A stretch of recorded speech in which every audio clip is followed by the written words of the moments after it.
Hello, hello, and welcome to our very latest episode of Night Quest with Doodle and CMoney. I am CMoney. And as you can see, there is no Doodle. No. Fortunately, my Doodle cannot be here tonight. So it's just going to be me, and it should be my boy Farrell, but he's running a little late. All right. So listen, it be what it be. All right. The show must go on. We've been so long without a show, man. Missed you guys. Wanted to be here. Make sure I salute all my homies who are here, man. Appreciate y'all for rocking out with us. That's right. I'm keeping the image is gonna stay the same. That's right. It's gonna be a circle with me in it. That's right. That's how we doing it. Guys, shout out to everybody who's live in the building right now, man. Appreciate you guys for being here, man. You guys are the shit. So thank y'all, man. Let's go ahead and shout out our peoples because I gotta tell you, man, we got a lot of stuff. Like I feel like we've been going for a very long time. Like I feel like a lot of stuff have maybe not like a lot of major stuff happened, but definitely a lot of news worth talking about. So I'm definitely excited to kind of hop into that. But as always, you know what it is, man. We got to shout out our homies who support us over on Patreon and as YouTube members, man. You guys are the shit. But of course, our boy Farrell Bazaar is in the building right now. Hey, what's going on? Be here, brother. How's it going, man? Sound good. Doing good. How about yourself? Doing well, man. Doing well. It is going to be just you and I tonight. My Doodle cannot be here tonight. So we're going to be rocking out. Just the two of us, man. You been good, bro? I've been good. Yeah. Good. No feminine energy to soften the show. I guess there's gonna be a lot of shit talking tonight. We'll see. Well, I think Doodle amplifies the shit talking. We'll see. I'm talking about from the chat. I think the chat is gonna be ruthless. Well, we'll see how it goes, man. But man, thank you for being here, bro. Appreciate you, bro. All right. So again, before we go too far, man, got us out the homies, but specifically, wait.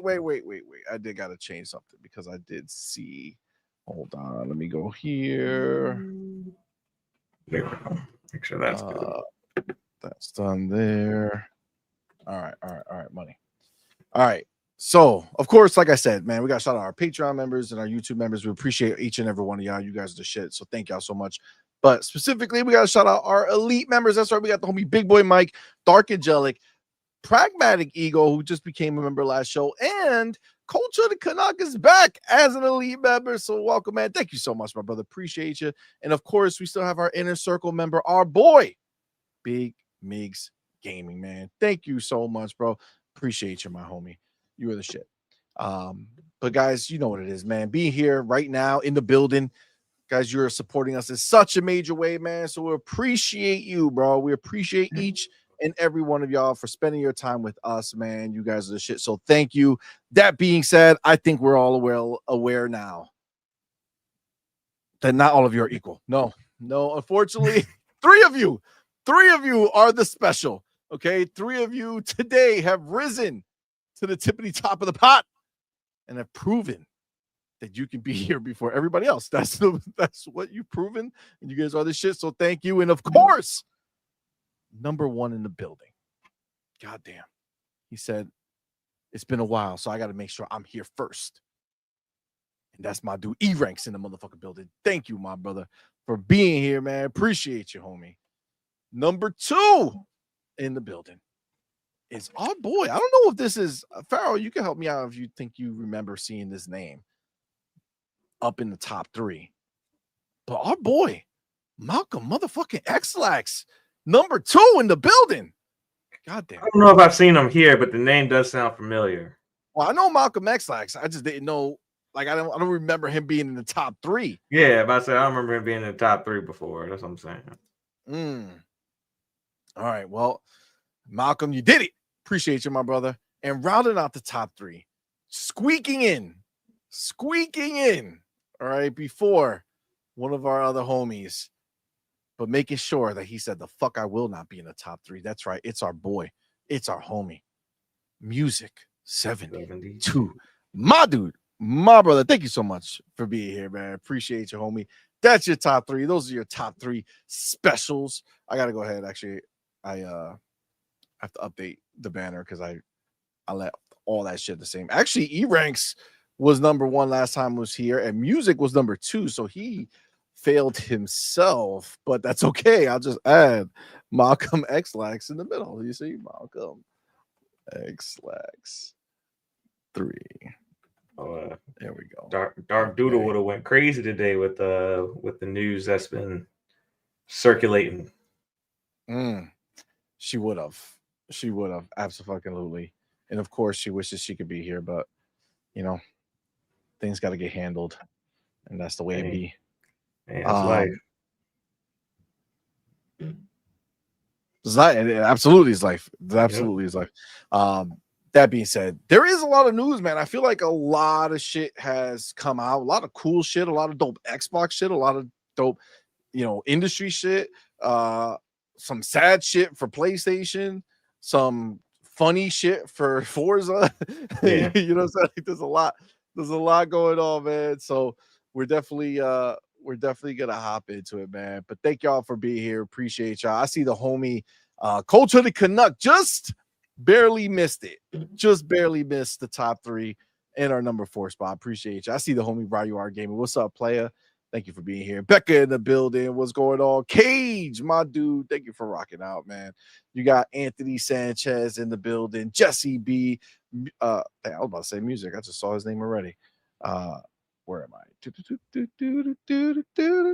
General Spartan 27 in the building. Says, played the Mecha Break beta. It's pretty crazy. The UI could use some work, though. Good question. Pharaoh, have you played it? Mecha Break, I have not. How long is the beta for? Is it like... I think a new open beta just started. Yeah, I saw the promo for it, but I wasn't sure how long it lasts. Yeah, I don't know how long it's gonna last, but I think it's popping off today. So I might check it out because that game did look very exciting when I saw it. So I might have to pop in. A couple matches. Like I don't know. I mean, he says it's pretty crazy. Like I'm not a mech dude. Like I'm just not like, I don't know. It just doesn't like hit me. Like the closest thing I was to being a mech dude was back when I used to like watch Power Rangers when I was a kid. You know what I'm saying? Like, yeah, that's pretty much. I loved Mech Assault, but mech games are very hit and miss for me because Mech Assault, you mean on the one on Xbox, the original? Yeah, the original. Yeah, I did like that one too. But not because it was a mech game. You know what I'm saying? Like there's people who like mech games. I'm just not that dude. The issue that I have with mech games is that the pacing of those games can be a little off. Sometimes they're very slow. Sometimes they're like a little too fast. Like I played that Mech Warrior 5.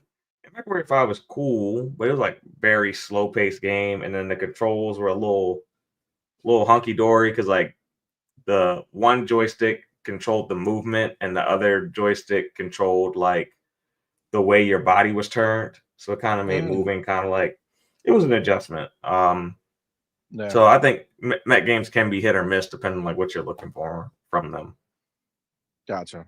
Yeah, no, I feel that. I mean, like, I guess like technically Titanfall had like some mech, combat because you could drop your fucking Titan, which was a robot. Yeah.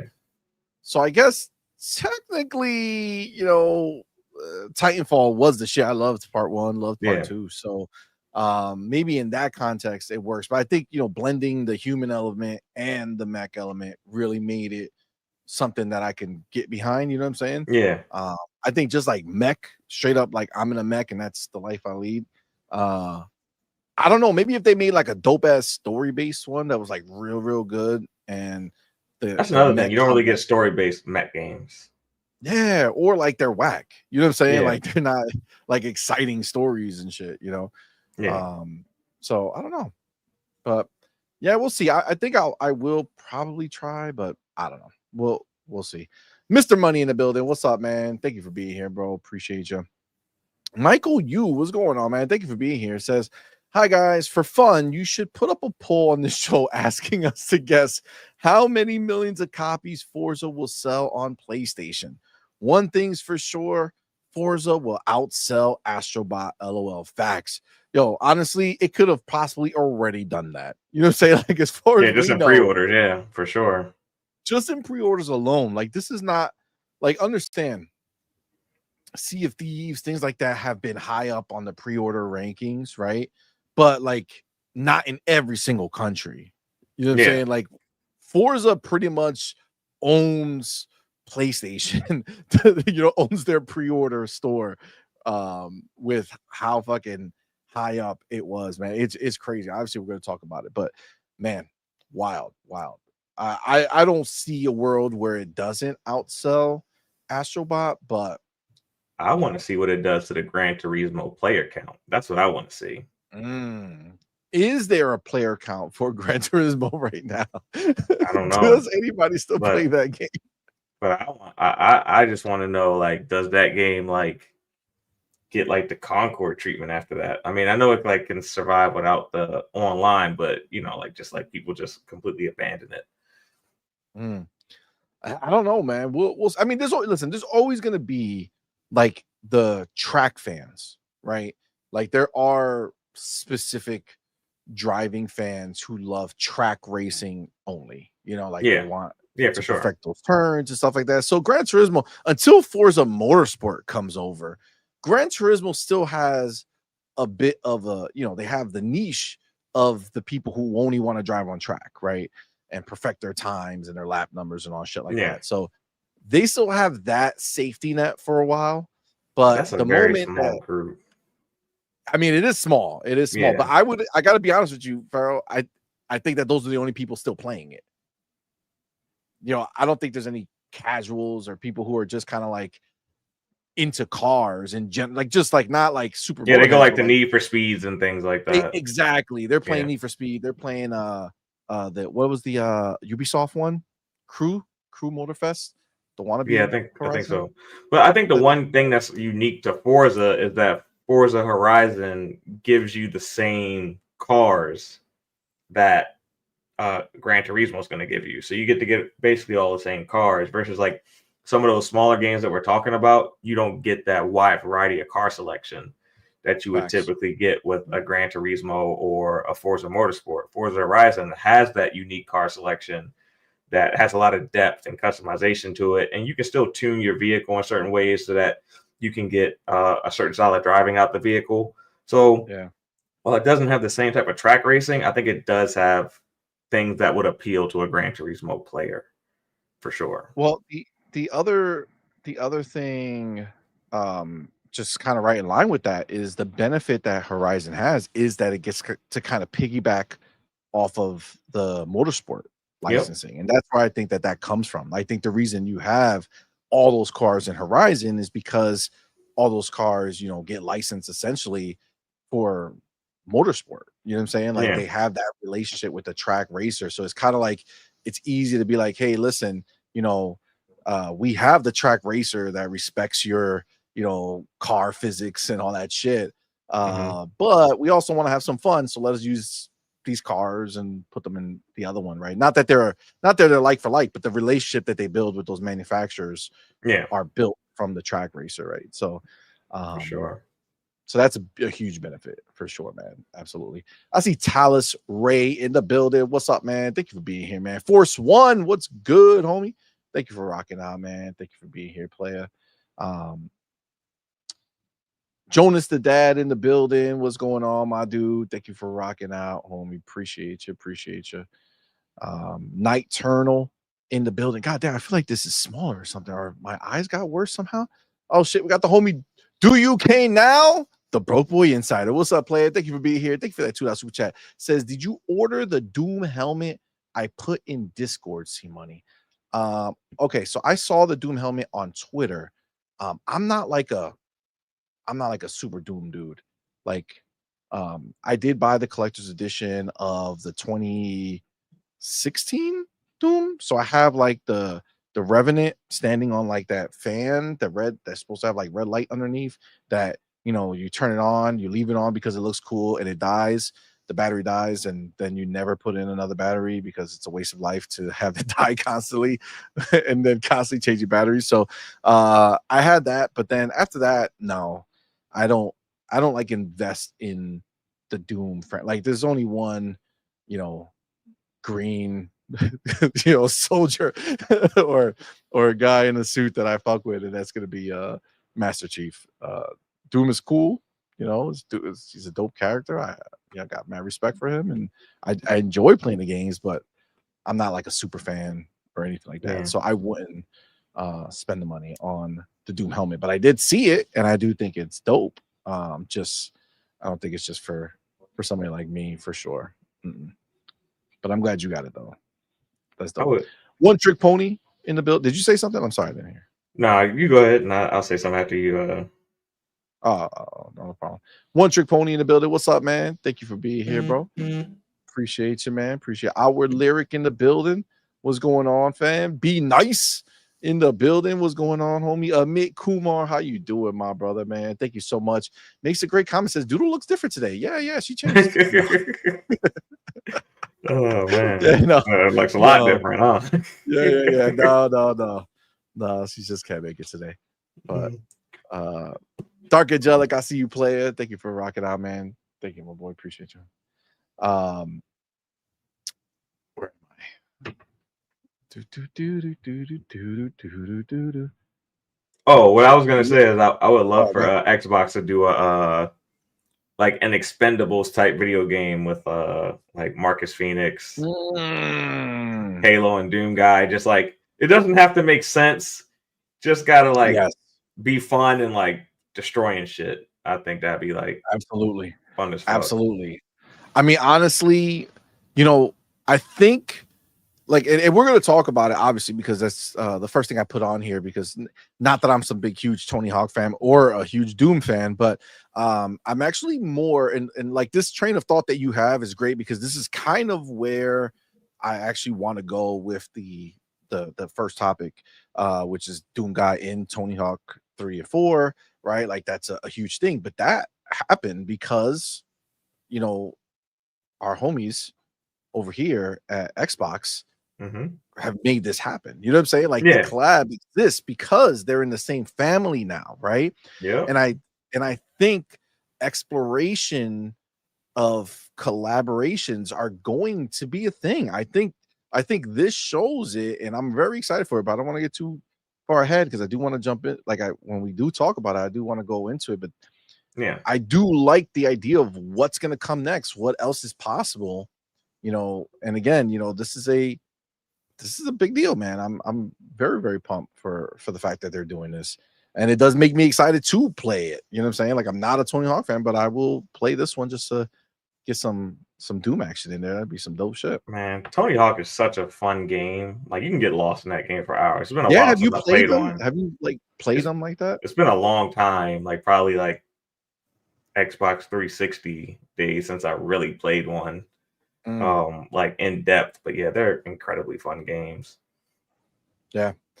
I mean, I've always been like, there's certain games that I don't want to say jealous of. I don't know how to say it, but like there's games that I wish that I was into. You know what I'm saying? Like, does that make sense? Like there's games I'm like, man, I really wish like I could be a part of that excitement. Like, because Tony Hawk was huge. You know what I'm saying? Like fucking huge. Like, but when everybody was playing Tony Hawk, I was playing like BMX, like the Dave Mirra's like BMX and shit. Like I just like skateboarding was never something that I cared about. I never did it. I rode bikes, so for me it was cool to see people, you know, doing tricks on bikes and shit. But it had a hell of a story mode back in the day too. Like it? Oh yeah, the old Tony Hawk had a hell of a story mode. It was like really like a fun game to play. Really? Yeah. See, I mean, I know it got great reviews. I know people loved it. I know people adored it. Like even this remake, the 1 and 2 that came out, people fucking went wild for it, right? Like it was a huge deal. And I think that, you know, actually I keep seeing a lot of people saying why they didn't give us 1 and 2 in Game Pass yet. Which obviously that clearly should happen. I don't know if they're gonna want to do it closer to release. I don't know. But yeah, that's it's like a beloved thing. Like people went crazy for 1 and 2, and I think, you know, there's gonna be a bunch of people fucking pumped for 3 and 4. So we'll see, man. We're gonna talk about it for sure. Jay Rich in the building. What's up, man? With a very simple Xbox better. 100%, Jay. You ain't lying, man. Yeah. Mick Kumar says, I'm hyped for Tony Hawk. July is the perfect time. Hopefully they add 1 and 2 on Game Pass before then. I feel like that's a June announcement. Like maybe not on the showcase, but like around the showcase. Like, hey, unless they're gonna do, maybe they'll do like during the showcase a Activision dump. You know what I'm saying? Like, hey, by the way, we're gonna do a big dump. I think they're gonna treat Activision like the Disney Vault, and they'll ooh, I like that. Like that's not necessarily like they'll pull games in and out of Game Pass, but like they're gonna slowly drip feed them, make them each an event, as opposed to like here's everything. It's actually more like here's like, I don't know. Do you think that that's a fundamental difference in their view of Activision, Blizzard, King versus how they viewed Bethesda? Because Bethesda did give us a dump. We got huge amounts of games at the same time. Xbox was in a different place at that time. There was a bit of a content gap where the studios weren't quite up to speed yet with the titles that they were trying to release into the next generation. So I think that their hand was kind of forced. Like, we got to feed these people content at the time. So they just did that massive dump. But I think looking back, they said, this really doesn't make sense, because once we gave this massive dump, we didn't give franchises like Dishonored and Prey like their time to shine in Game Pass. So, like I said, I think now they're just gonna kind of drip feed, and like when it makes sense to drop something, they will. And there's so many things they can go back to. Like they can go back and drop Spider-Mans when they feel like it. Just if they want to flex, they can drop Wolverine. They can drop Activision. The prototype's already in there, but they got, Activision has a lot of IP and content. Like some of them, I'm even drawing blank on, but they got a lot of stuff. Like they do. We forget that how many games Activision used to make before they started focusing solely on Call of Duty. Because there was a time, they were making a ton of games. Like True Crime. That's the one I'm still like, just make it. Just remake it. Just remake it or remaster it like really well. Like give it the way that they remastered or remade the Ninja Gaiden 2 game. Yeah. You know what I'm saying? Yeah. Like put in the energy and just update True Crime. Bro, you can release each one of them separately as if it's a major release, and it'll fill such a gap in gaming today. Yeah. If you do it before Grand Theft Auto 6 comes out. And with that new AI technology that they're working on, like these remakes will happen a lot faster, and they'll be able to get to a point where, like, if I know they have like 38 studios, but if there's ever a moment where they hit a little bit of a dry spell, they can always dig into the vault and hit us with something that we haven't seen in a while that we would all be excited to play. Absolutely. Absolutely. Yeah, I'm really I'm looking forward to it. I think that there's going to be a lot of this stuff that's dropping, and the fact that they're like they haven't done any just like, hey, we're bringing this back, it's bare bones. You know what I'm saying? Lately, right? Everything is either a strong remaster or a remake, right? Yeah, for sure. Which is a great thing for us. Like we're not necessarily getting anything regurgitated. The homie Razor Ultron in the building. I see you, fam. Saying hashtag Titanfall 3. I don't know why they don't just do it. Why don't they just fucking make it? Fatal Socks in the building. What's up, man? Z Black Rider, what's going on? Oh, he did his guess for Forza. He said 5 mil. I feel like it's 5 mil first week. I can see that. I don't think that'll be lifetime. I think it'll be way more than that lifetime. Only? 5 mil pre-order only. Well, I'd say pre-order plus first week sales. I think it could do 5 million for sure. But I think it's going to do way more than that. I think on PlayStation, it'll sell probably close to 20 million. I think we underestimate like how much other countries are just like how much these ponies are really dying to play Xbox games, like the big ones. Facts. Yeah, the big ones are the ticket for them. Like they're really into buying these. I mean, the proof's in the pudding, right? Like we don't even There's not even a conversation like of the Hot Wheels opinions. stuff and everything else. Like, yeah, I definitely think it'll be 5 million first week, and lifetime if Forza Horizon 6 doesn't come out pretty soon, it'll be somewhere in that 10 to 20 million range. I wholeheartedly believe that. I think it's very possible. I think it's very possible to be able to do that. I just see it as such a like a high quality experience, right? Like Yeah. I think like even when the game was coming out, I don't know if did we see a lot of like, was there a lot of like pony hate against Forza Horizons, or did they like, I feel like it's not like The that hate good. was that the game did not look as good as what they showed it. Like it wasn't going to look like that on the Xbox. They showed it on PC or something like that when they first showed those graphics, and the fact that it Big. came out like looking like that on the damn Series S, people couldn't wrap their heads around it. Yeah, I feel that. Vince C in the building. What's up, man? Makes a great comment. Says Forza Horizon 5 is 50% discount on Xbox, but it's full price on PlayStation. Yeah, you can get the Ultimate Edition that people are paying $129 for on PlayStation for $49.99 right now on Xbox. That's wild. I'm telling you, you think Xbox ain't looking to slap them up? They doing it, bro. They doing it. They don't give a fuck. That shit is crazy. And I think the funny part is that Sony knows they can't do the same thing on Xbox. Nope. They can't. I see Duke Togo in the building. What's up, man? Thank you for being here, my brother. Appreciate you, homie. What are you saying? Like, what? CMoney saying we need to talk in caps now so he can read chat. Oh, because I'm blind. Yeah. Okay, that checks out. Yeah, no, it does help. Not that you should, because it'll just fuck up how everything looks over here. Hey, find a way to make it bold too. Caps and right, bold. That would be more useful to me. Nice bold print, you know. Anarchy Threat, what's going on, man? Thank you for being here, bro. Appreciate you. Woo Woo Kid in the building. What's going on? Game Shark, what's going on? User for Games, what's going on, fam? Thank you for being here, bro. Appreciate y'all. Dion Landon in the building. What's up, man? Thank you for being here, bro. Appreciate you.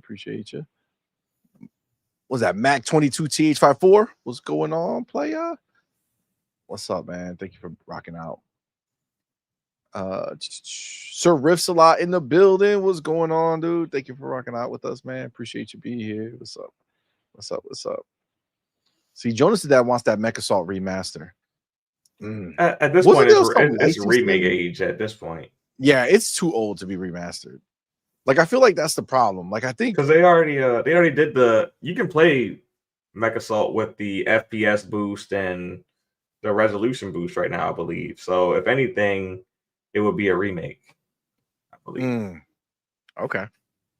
Yeah, they would have to like really jazz it up. You know what I'm saying? Like, they really gotta make it look real good.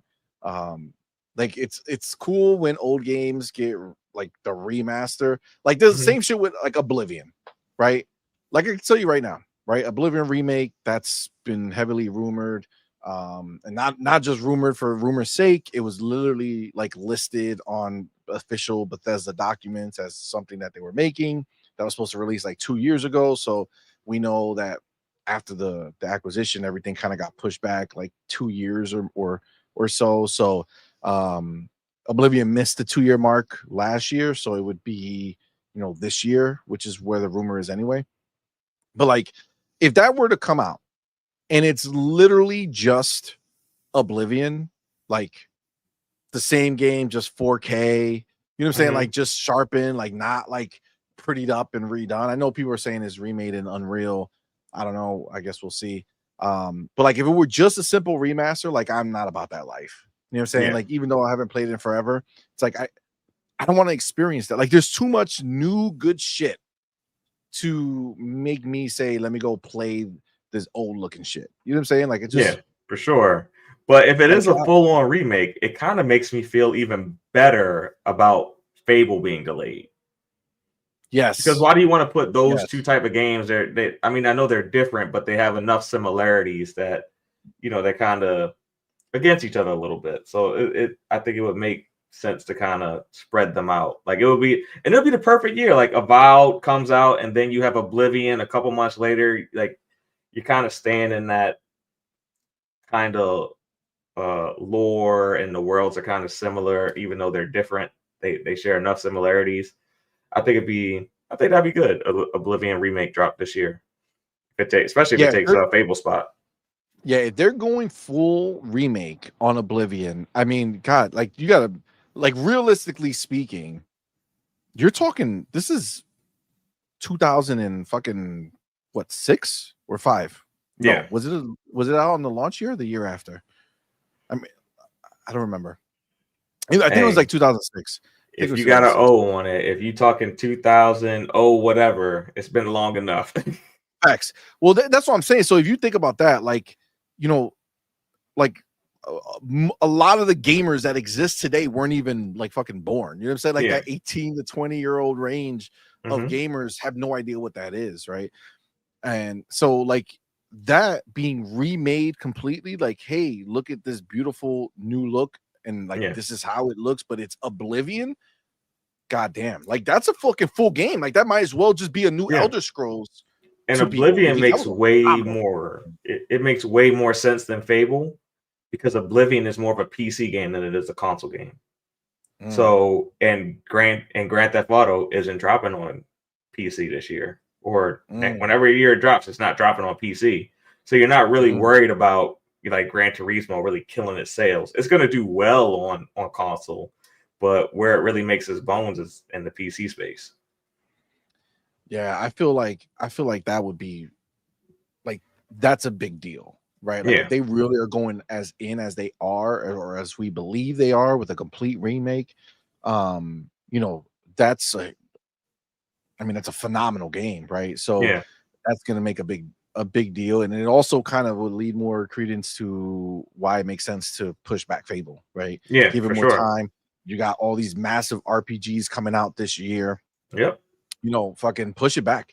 Give us a massive RPG next year. We got fucking between Avowed, which still playing, still loving, still finding new shit.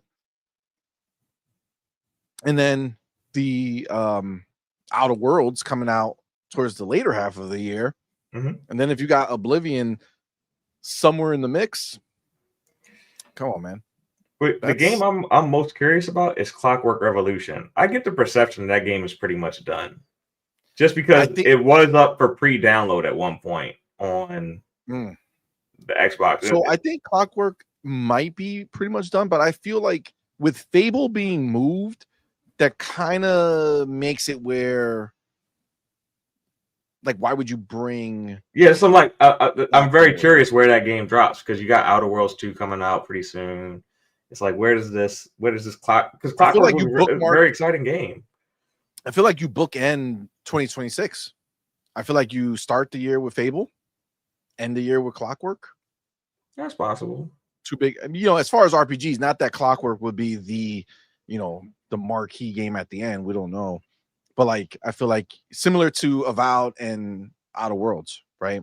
Yeah, I got one early in the year, got one towards the end of the year, and then you fill the middle with all the other fun shit. I mean, it's a winning formula, man. It's a winning fucking formula. You do have the homie Vontae in the building. What's up, man? Says they're probably not dropping Horizon 6 for another few years. Do you really think so? I don't know, man. I don't know. I feel like Horizon 27. 6. Nick, you think it's going to come the year after the launch of the new Xbox? Yeah, I would say 27. 27. Damn, I feel like next year is the year, bro. I can see next year, but because I feel like now you got 2 years of polish, right? Like you figure they're essentially done with Forza Horizon 5, right? They announced that like the last thing they were gonna do was done. They just porting it over. Like they're not even porting it. Remember, Panic Button did the PlayStation port. So Playground has been working on the next one, in full capacity for a little while now. Yeah, almost like 5 years. So, even like that's a long time, bro. Like I can't see Xbox wanting to like stretch it out that long, because if it's 5 years, you know, by next year will be 5 years, or is it this year? No, Yeah, I think next year. next year will make it 5 years because Yeah, it was Forza 21, Horizon right? 5 got to 21. Yeah. So I feel like 5 years is like the sweet spot, because they normally turn them in 3, right? But ever since, from Horizon 4 to Horizon 5 was what, 5 years? No, I think it was like 2, was it 5 years? no. Horizon 4 was, God damn it, Horizon 4. Horizon 4 came out 2018, so it's like 3 years. October 2nd, 2018. Okay, so they kept up with that 3-year joint. Well, shit. They used to do 2 years. That was it. Yeah. They used to piggyback. It used to be 1 year, 1 year Horizon, 1 year Forza, 1 year Horizon, 1 year Forza, right? Yep. And then this last one broke the mold by giving it an extra year to be in 2018. I'm sorry, in 2021. So that was a 3-year. So we already now have broken that with a 4th year as of right now. Yeah, but then releasing on PlayStation, I think they can hit 60 million players. They just recently hit like 45, I think, or 44. Yeah, They it was can hit 44 60 the million. last like screen cap. Yeah, so they can hit 60 with the PlayStation players. So, And then I don't think they're not going to release it on the Switch too. if it's Remember powerful that enough, yeah, it came it'll out be there. on the Xbox One. Yeah. You know what I'm saying? So you're going to hit it there too. That shit is going to be huge. But I feel like while that's happening, you release like think about this. While the Forza hype is rolling around PlayStation and Nintendo, you drop 6 on Xbox. So everybody's talking about Horizon again. Like the PlayStation people are pumped, Nintendo people are pumped, and then you got the Xbox people pumped about their new shit. So I'm all for Forza Horizon 6 dropping in 2026. But my question becomes to you, is launch day 2026 of this next generation hardware, how many first party bangers? Give me a number, and then let's like kind of figure out what games fit in there. We know Call of Duty is going to be one, of course, but well, facts. So, all right. So you figure Halo one is going to be day and date for sure, 100%. Okay. I don't necessarily think that you get Halo, Gears, and Forza on release day. I think you trickle them out. Release window, like the 90 days release of window. I say Halo, Gears, Forza. Okay, 3. And Halo, Gears, Forza 2026. So we already know Fable's going to be there. That's going to open up the year. I really wish they weren't aiming for fall. I wish it was like a Switch thing where it was like spring. In the spring, yeah. Then you could do like a Legend of Zelda and Mario joint by having Halo and then have Gears. But the release window for sure, Halo, Gears, Forza. And then it depends on where they put all we already know. Are they going to take a State of Decay? Perfect Dark? State of Decay? So Perfect Dark, I would say that has to go before launch. I feel like State of Decay as well. I feel like you can't give us like shit that we've already known for a long time as after next gen drops. I don't think that makes sense to me. I don't think you say, hey, we showed you State of Decay like 4,000 years ago. This is coming out after the next console launches. Like, I don't think so. I think Fable, State of Decay, Perfect Dark, right? I think the first all half those of the year come out first half of the year. Gears, which is we just saw it, but we saw obviously a small clip of it, is basically saying, hey, this game is coming. I could easily see that drop obviously cross generation between the new console and series consoles, but that's fine coming out after because that is a later reveal, right? Like we just saw that, was it last year that we saw it? So that makes sense to me. So I think we're going to see all the games already announced before the new console launches. So first half or first 3 quarters of the year. And then it just depends on when the Xbox drops, whether it's a September, October, or November. Normally November is when they tend to drop these things. So you figure you could do like a Halo and a Forza at launch, Gears the following month.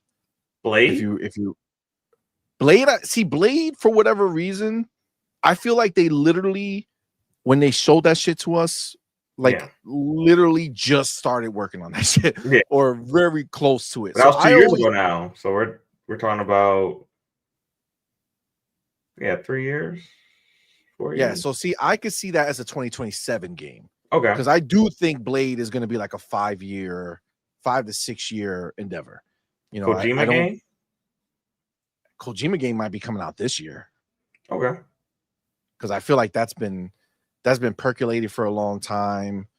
We've heard rumors about it for a long time. Not that what we saw of it looked like a game. That video that showed us like the emotion shit. It reminded me. I don't know if you remember Quantic Dream, right? When they used to show like before Detroit Become Human or before any of these things, they did like this video that showed a character and the emotion and all the shit that they were able to do.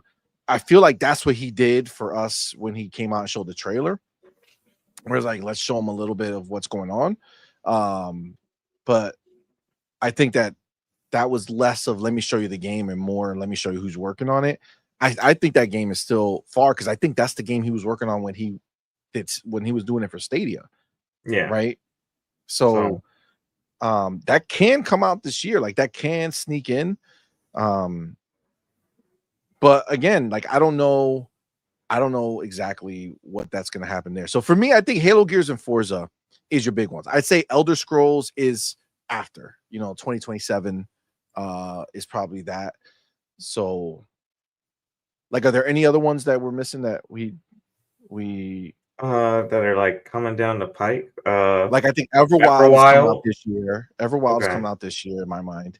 Because they did that tweet at the end of last year, that New Year's tweet saying, bringing up out of nowhere Everwild, like nobody was looking for you, bitch. Like don't come out if you're not going to be ready.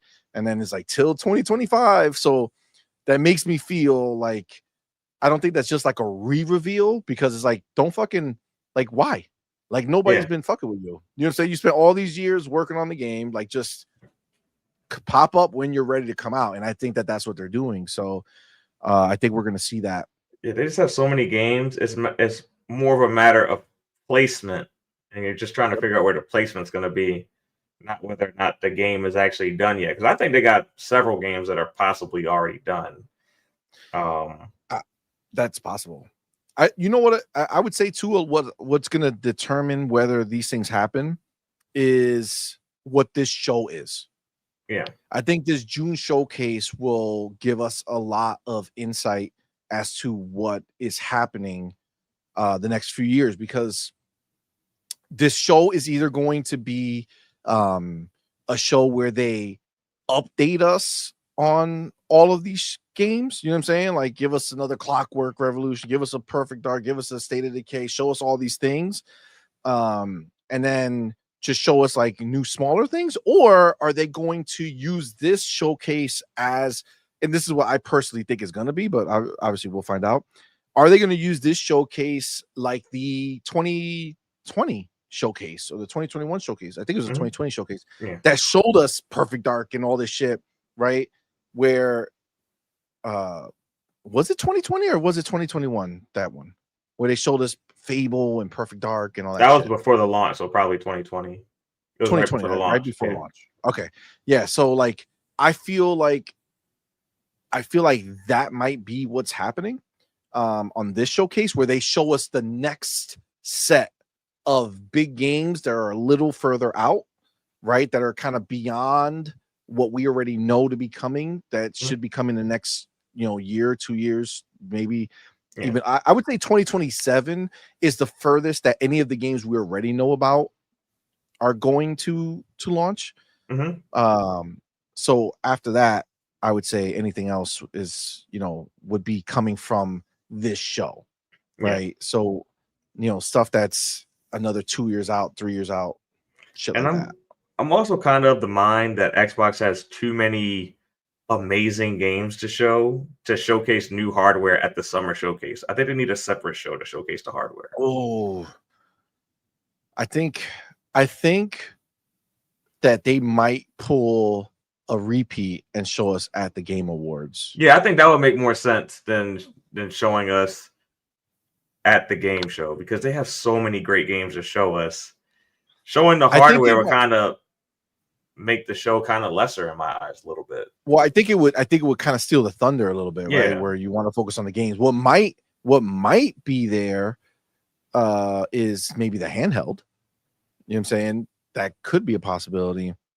Yeah, that would be crazy. I don't know. I don't think I was thinking so much about the hardware for the new show.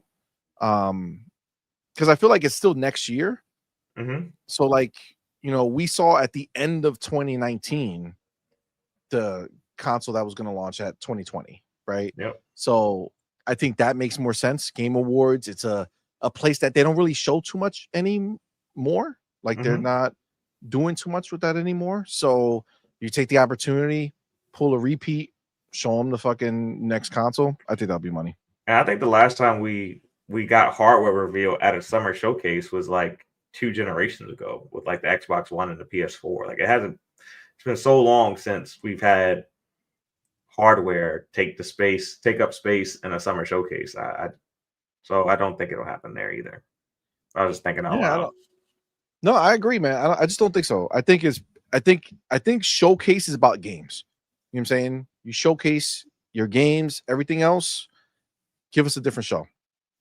They can even just do their own shit. Like if they don't want to give it to Keighley, which I feel like they would, right? Let's be real. As much as Keighley is not exciting for a lot of people, his show is the show in December, right? Yeah, but I still would like Jason Ronald and the team to have at least like 5-10 minutes to kind of like break down what this next generation hardware is going to be for us. The one thing that you just said right now makes sense to me the most is the idea that when I relate it back to Sarah Bond saying it's going to be the biggest technological leap, I feel like that's almost some shit you got to explain.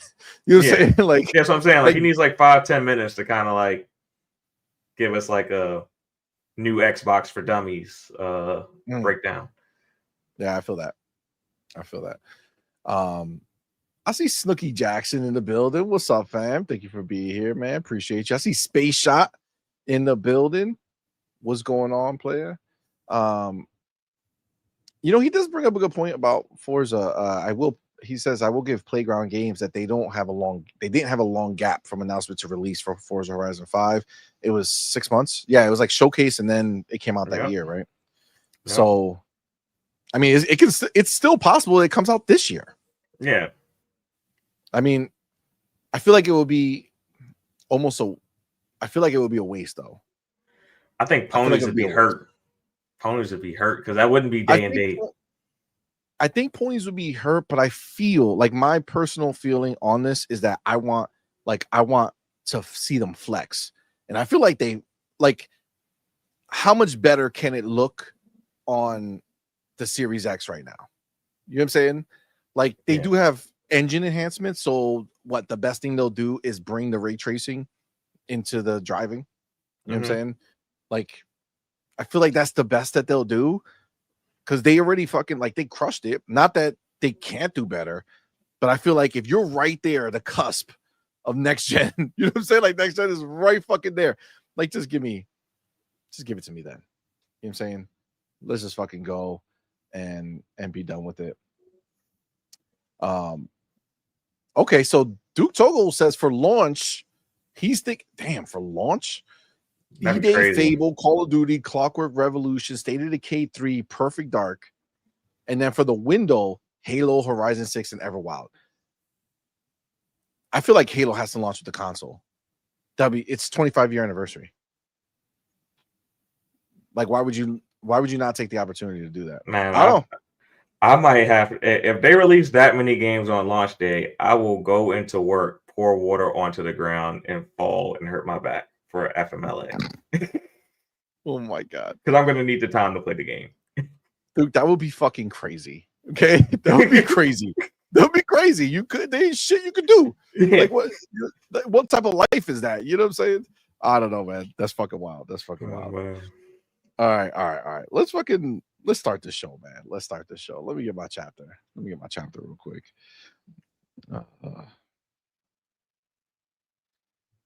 Next gen is fucking exciting, bro. Yeah, for sure. Like, I'm genuinely really excited for it. All right, let me get my shit ready here.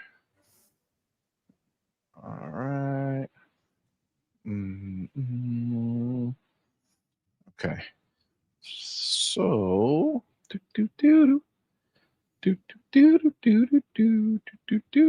almost there.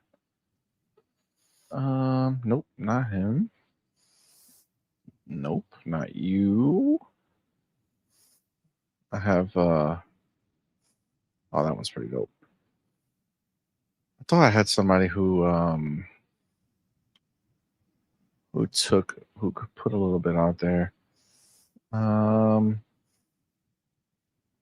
That one's okay. Yeah. We'll use this one. Okay. So let me get my timestamp here. Okay. All right. So Tony Hawk Pro Skater 3 and 4 remake. Is it a remake or is it a remaster? What are they calling it? I don't think they called it either. They just said that it's coming. Like it's just coming. Yeah. Okay. So I do have it here. It does look like it's just they didn't put a title on it.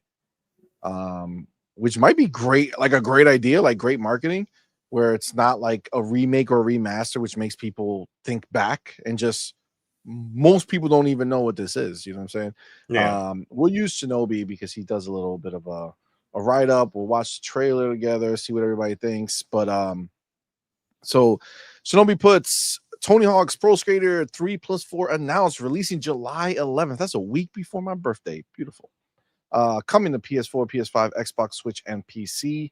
Remade visuals. It's going to be 4K. New soundtrack. New parks, like an abandoned water park, plus classics like Foundry, Alcatraz, College, and more. New skaters join the ranks of returning pros with each with fresh drip and unique tricks. Expanded creative skater and creative park modes. Compete with friends in new Hawk mode. Standard 50, deluxe is 70, collector's edition is 130. Pay up, ponies. But that, okay, so he puts that. So is that the trailer? Let me see if that's the same trailer that they have here. Here, let's put this up. Let's get this here.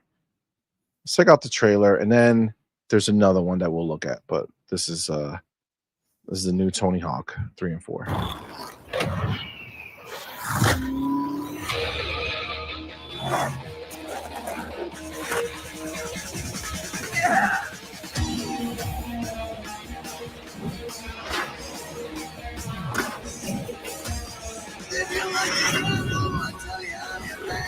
Oh,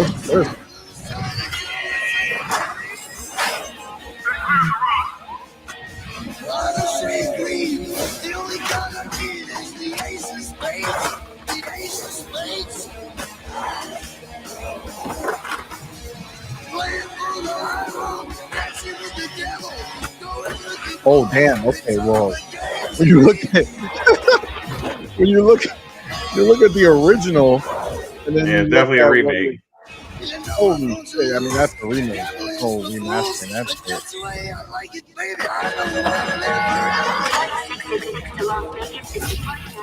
What a difference. Attention passengers, face planting the tile is strictly prohibited.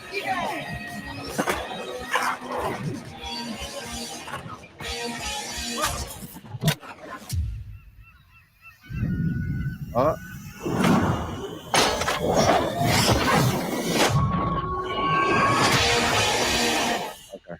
So they kept.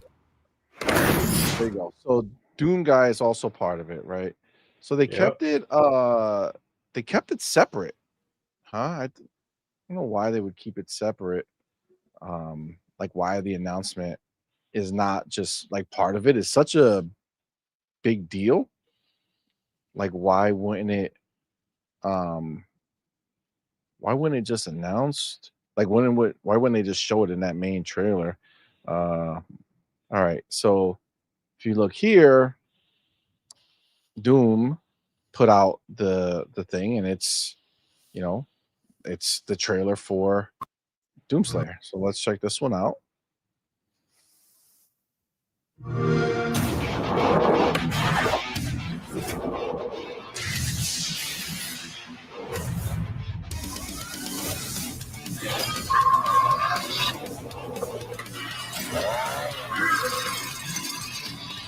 That's kind of sick.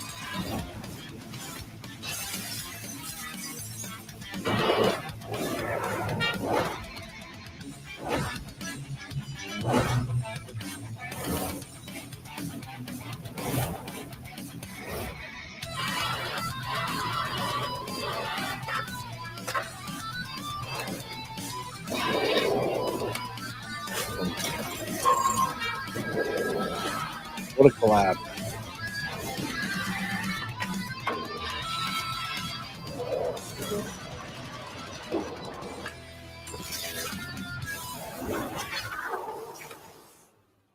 Dope. Dope. Dope. Yeah. I mean, dude, that's dope, man. That's dope.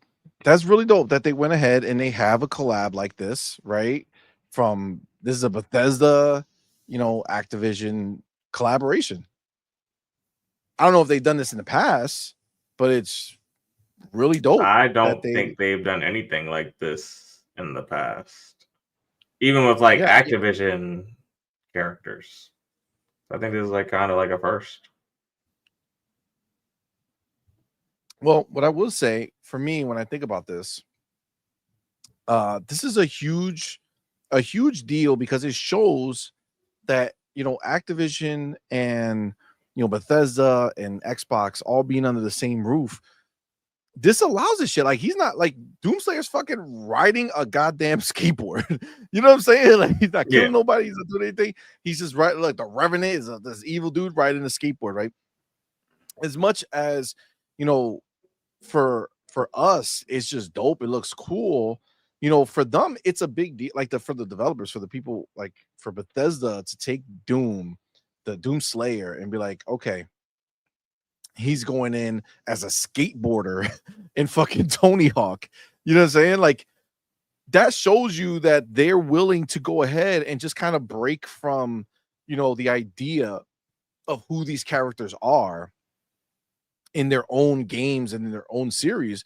And it shows that there's a space for them to kind of get fun with it, right? Like Xbox owning all these IPs allows for this to take place. And earlier, you brought up a dope ass idea, right? Like if they made like an Expendables, version of Xbox IP, right? Yeah. You take all the big dudes or the big characters from there, right? Put them all together, just make this like fun, crazy game that's obviously not canon to anybody, but it's just like a fun ass experience.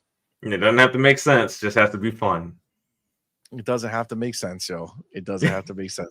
That's absolutely the truth. But I mean, what do you think about this whole thing? About Tony Hawk coming back, about the fact that Doom is collaborating on the project and what this may signify, with future collaborations and things like that.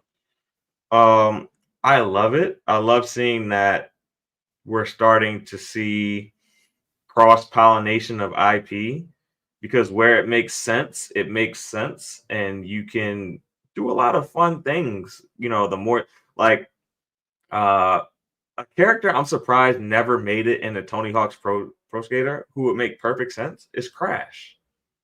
Crash should be a character in Tony Hawk's Pro Skater, and it's one of their IP. I would love to see that. So you could do the Psychonauts 2 character in there. It's actually true. There's a lot of fun stuff you can do with Tony Hawk, and then there's other IP. Why isn't Doomguy in the multiplayer mode of Halo Infinite? Like, why isn't he there yet? I know they got that. I think they had Halo in Call of Duty. You can be Master Chief in Call of Duty. Was it him or Doomguy? It was one of those two. They made it in the Call of Duty. Was it? One of those. It was the last. It was like the last season. Did they put? No. Hold on. Did they really put him on there, or was that a rumor? Maybe Doomguy. I think it was Doomguy who was. Yeah, that's it. I think it was either Doomguy or Chief. I wasn't like paying too much attention to it, but I thought they added one of those guys. Yeah. I think I bought them. But just the cross pollination in general, it's a good thing to see, and I would love to see a studio really get wonky with it and say, hey, I'm gonna do a mashup with all these guys in a game. I think that would be great. I mean, we joke, but we've always talked about this idea of like a kart racer, where when is Xbox going to do their own kart racer? When is Xbox going to have their own like Smash type game with all their characters? But like you brought up a great point, man. Like this game right here, it's a pretty great platform to have like just a bunch of fucking characters. I don't want Xbox to reinvent the wheel and do a Smash Brother game. I'd rather them do like a brawler, like a Streets of Rage or the Bouncer or something like where you just you get all these badass characters and you just go and you fuck up bad guys or whatever the enemy is. I'd rather that than reinvent the wheel on a Smash Brothers game. I'd rather them see something different that is extremely fun. Yeah, I feel like that maybe that Smash Brother idea has kind of dissipated over time. I don't know if anybody's really looking for that. I think when Smash was out, like Ultimate was out, I think, and it was at its like hype, a lot of people were like, damn, like Xbox should have something like this. But then we forget, like, look at what's the name of the not the Ubisoft, the WB game, Multiverses. Yeah, has all great characters, right? Like exciting characters that people really know and care about. But at the end of the day, it's still not Smash Brothers, right? Yeah. Like there's just something about it that makes it what it is. Like your better bet is to just put your games into Smash Bros, like your characters into Smash Brothers, than to try to make your own shit. But the kart one I think will work. I think there's a lot of good kart games. Yeah, I think kart racer could work. I mean, you don't even have to make a full-blown kart racer. You just add a mode to the next Forza Horizon where you have those characters and you sell it as a DLC. You don't have to make a whole new game with a whole new SKU. That would actually be the smartest thing to do. Use the name Forza, like Forza Kart. Like you could actually just make it its own thing if you really wanted to, or just add it to one of these games. But that would be dope. That would be dope. I like that. I think Forza, if anybody's going to make something that is fun to drive and play, and like I would challenge Forza. I would challenge Playground to make that game. You know what I'm saying? Like make the kart racer. And then, there's still like that's sky's the limit with like battle passes and shit like that. You could make that shit work. You could sell skins, you could do a whole bunch of shit. So you could turn it into something that's worth investing in. Yeah, for sure. For sure. I think that will work. We do have the homie Raiden Blade in the building. My dude, thank you, my brother, for being here, man. Thank you for that £5 super chat, man. Appreciate you, homie. Says, good morning, gentlemen. Forza Horizon 6 in 2026 with the next Halo with E-Day 6 months later. Forza Halo 6 port to PlayStation platform 2 4 years later. Why? Because Forza Horizon 5 is years 4. I mean, it's possible. It's possible. I mean, if they were going to take Forza Horizon 6 and put it on PlayStation, I would imagine it wouldn't be that far. I think it would depend on how good Forza Horizon 5 is doing, right? Like I feel like you wouldn't, cut for Horizon 5's life short on these other platforms by releasing 6 over there. Yeah, I think especially if it looks like you might hit like 100 million or 80 Ooh. million. If you start hitting like some crazy numbers with the Switch also in there, because you hit 40 off the strength of Steam and Xbox. So you know. Yeah, I feel you. But that's not a bad timeline, man. I think Forza and Halo hit together. That makes sense to me. Yeah, for sure. They hit together last generation, or this current generation, I should say. Yeah, they literally like a week after and shit. Yeah. I mean that was the multiplayer. It came out in December, right? Like technically, the main game came out, like Halo came out in December. Yeah, I think so. But they were like within like a couple weeks of each Like other. 2 weeks apart. Yeah. Yeah. Gen X Gamer, what's up, man? Thank you for being here, bro. Fuzzy Tomato, what's up, man? See, Fuzzy says if they were gonna do a collaboration with Xbox IPs, make it some kind of shooter. I mean, that would be the most popular version of it, right? Like, honestly, the thing about that is that I feel like you're better at that point just putting characters into Call of Duty. Yeah, if it's just gonna be a shooter. Yeah. I Yeah, can like see if it's that. just gonna be a shooter, then why make people go buy a different game that and pull them away from the game that you know people are going to fucking be playing, right? People are going to play Call of Duty, right? So I think the smartest thing to do is just sell them as skin, bro. Like you get somebody who you put like 5 different character skins on there and people are buying it. They're basically buying the game all over again. Yeah, that's why I Just to say a get brawler, because a brawler you can have shooting in it. You can have shooting in a brawler. You know, it doesn't have to be a side-scrolling brawler, but like I said, like the Bouncer was a brawler game. It wasn't necessarily a side-scroller, and you could do a lot of. You can have the shooting and the fighting, and like I said, it doesn't have to necessarily make sense. Just needs to be fun. You can kind of jump, but like you can jump between each of the characters' worlds, whoever you have in there. Kind of get a good variety of enemies that way. I think it'd be pretty cool. Yeah, I mean, honestly, shit like that just kind of like sells itself. If you have some nice graphics on there, make it fun, have a good. Well, let me ask this: who would make it? Who wouldn't make it? Mhm. I would guess it'd be somebody at Activision, because they do have some studios that have experience making a brawler. Somebody I at don't. Activision. So Yeah, like the because people who Activision has do. a wide they have vast experience with making so many different type of titles. I would think Mhm. you would get like someone that maybe collaborate with like Toys for Bob or something like that, being that they're kind of like on like a retainer.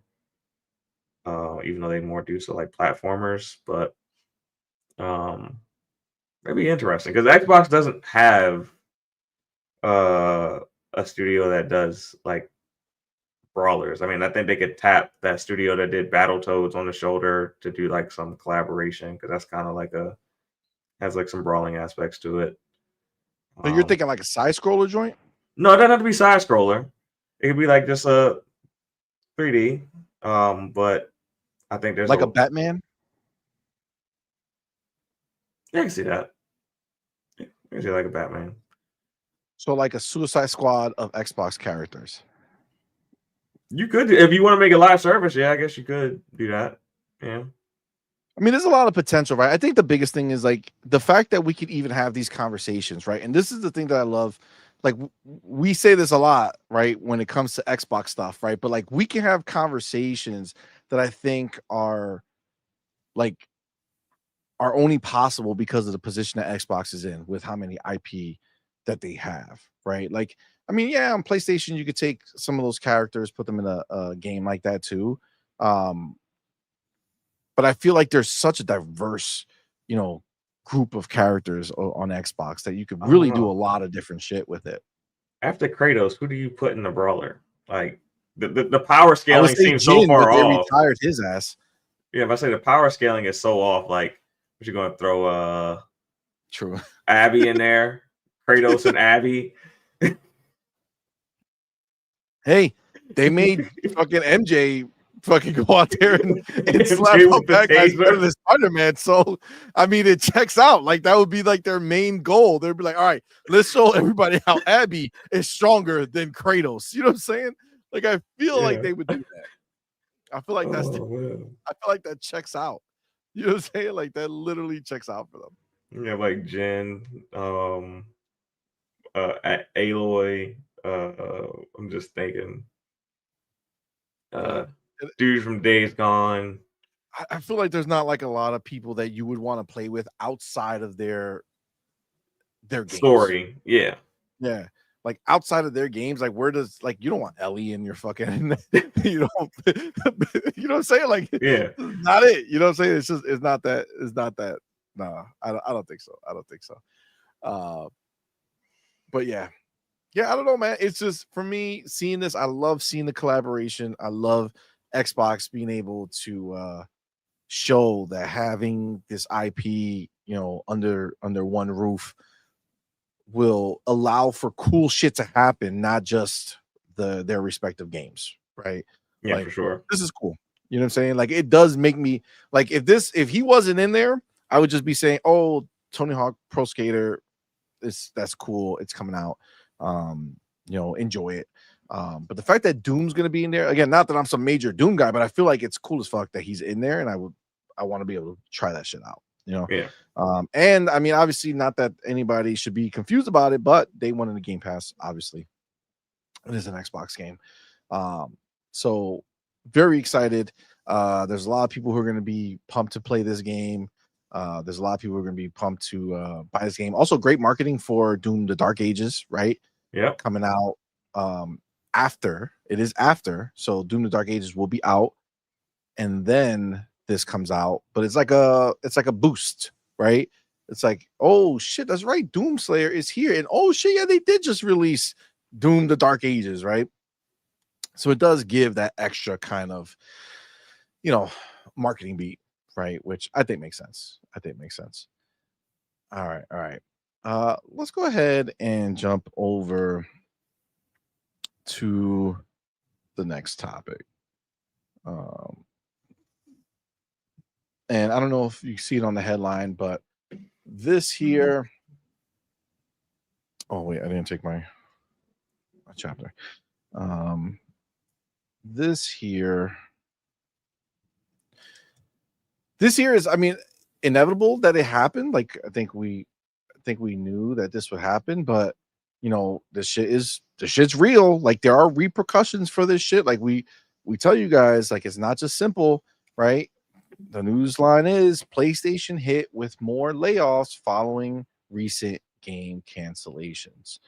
And obviously, we know that they had a large amount of games recently canceled. Games that have been worked on. What the fuck? For games that they've been working on for years. You saw that ad? That shit was taking up the whole spot. I couldn't even move. Games that were taken up, you know, that took years to put together and then be canceled. Now Sony has like this studio called the Visual Arts Studio, or they have a specific team that like helps different games get made. Polish team. And apparently this is the team that got hit the most from it. So PlayStation hit with more layoffs following recent game cancellations. Sony PlayStation Visual Arts team faces fresh cuts as the company continues reorganizing. This is an article on Kotaku. So says here the PlayStation-owned studio Visual Arts was hit with fresh layoffs this week amid a further restructuring of Sony's U.S. game development operations. While some of the cuts included staff who had contributed to recently canceled projects like an upcoming live service game at Ben's studio, a source told Kotaku the layoffs were more widespread than that. Says earlier this week, an unknown number of staff at the Visual Arts Group based out of San Diego were informed that their last day of Sony would be March 7th. The team provides internal art and technical support to first-party PlayStation studios and work closely with Naughty Dog on the recent Last of Us Part 1 and 2 remasters, among other projects. So I want this line right here, we're going to come back to, okay? The team provides internal art and technical support to first-party PlayStation studios. Okay, we're gonna talk about that. Sony did not immediately respond to a request for comment. Now they have quote here. It was tough waking up to messages that many friends and former coworkers from PlayStation Visual Arts were laid off this morning. Former PlayStation Visual Arts project manager Abby Lemaster, now at Riot Games, posted on LinkedIn on Monday. The layoffs today hit hard. PSVA let go of developers with decades of subject matter expertise, talent that will be extraordinarily difficult to recoup. This industry can be unpredictable, but the skill, experience, and passion of the people I worked with at PSVA are undeniable. So, all right, real quick. I mean, there's still here more we can go through, and I think they have another quote. But I do want to kind of jump right into it because we had another. We saw that the other time that they had a cut, right, was they had cut like people who worked on like the UI of PlayStation. Remember that? Not too Yeah, they long cut the ago. UI. They cut the UI team right after the anniversary like stuff was over. Like the UI team, like the team that works on the UI of, a new console, right? Theoretically, right? Like the people who would be working on the UI for the new console, got cut. Right. And then now you look at this Visual Art Studios, that's not one particular team, right? It's not like not one particular team, but like it's not like a studio that's working on one game, right? The Visual Arts team is working on multiple things, right? It says they provide internal art and technical support to first-party PlayStation studios, right? And they work closely with Naughty Dog on Last of Us Part 1 and 2 remasters. Why would you cut people who just support, right? Like why would you want to get rid of the people who help get your games across the line? If you're planning on having enough games to keep them working. I would say because at this point they are at that critical point as a company to where the next set of talent that leaves are the guys who make the games, the guys that make those new IPs and those sequels and those remasters. Those Naughty Dog's going to start seeing cuts soon. Insomniac, they're going to start seeing more cuts. Santa Monica, what's the Sucker Punch, Polyphony, like they're going to start seeing cuts. PlayStation is in a place where they are about to be forced to either close studios or start making much smaller games at this rate. I really do feel that. And I think when you look at this situation here and you start thinking about the fact that they are literally like taking a team that helps support first party, like that has to mean something, right? Like it's not like you have like this studio that's a support studio and you're like, you know what, we're actually just growing all the internal teams. We don't need like this secondary studio, right? Like that'll be one thing, but there's no talk about new hires on anything, right? Everything is closures, everything is cancellations, everything is people getting gone. So the fact that, the people who were working on the games that got canceled, right, got let go, but also based off what they said, it's more widespread than that. There's more, people who weren't working on those games also got let go. Like that has to mean that the scales are shrinking, right? Like they don't want excessive amount of people that they have on a payroll to support whatever random games they're fucking making, because they're honestly, they most likely ain't making shit. Like, you know what I'm saying? Outside of the obvious things we know they're making, I don't know, man. This could be just like the last of it. You cancel like 10 games in 2 years. A lot of these studios are starting from scratch. A lot of these teams are starting from scratch. A lot of these teams are still in their pitch phase. Like they haven't even been approved to start their next game yet. So we could start seeing another studio closure or two. Like we did an over under on how many studios we think are closing, in the near future. And You know, there's a reason that we did that, because it's really not looking solid over there right now. They're not getting the support that they need from their consumers when they release a first party title. They're just not. Like, they get Twitter support, but that's about it. Yeah, I mean, honestly, when you think about it, it's like it's funny because we talk about a lot of shit over here, and we don't just say shit, right? Like the shit that we're saying is based off of what we're seeing happening, with the industry and what's happening with them, and hearing from you know you know Totoki, and hearing what these people have said about these games that are being made. I said, honestly, I really feel like a lot of these games are make or break for these studios.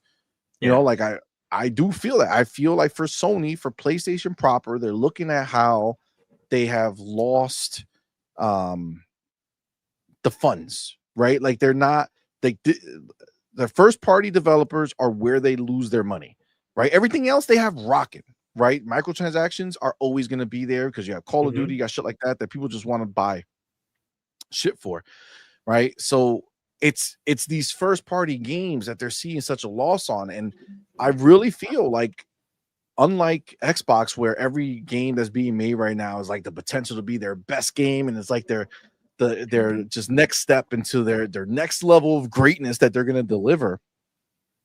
I feel like we're PlayStation's receding. I feel like they're going back. I feel like they're looking at these games like, yo, if your next game don't hit, we're not investing in more. You know what I'm saying? Like, we're not going to keep going. I don't think so. I really don't. And the fact that they're removing or firing people who work to help get these games across the finish line, that's not good. That's not a good omen.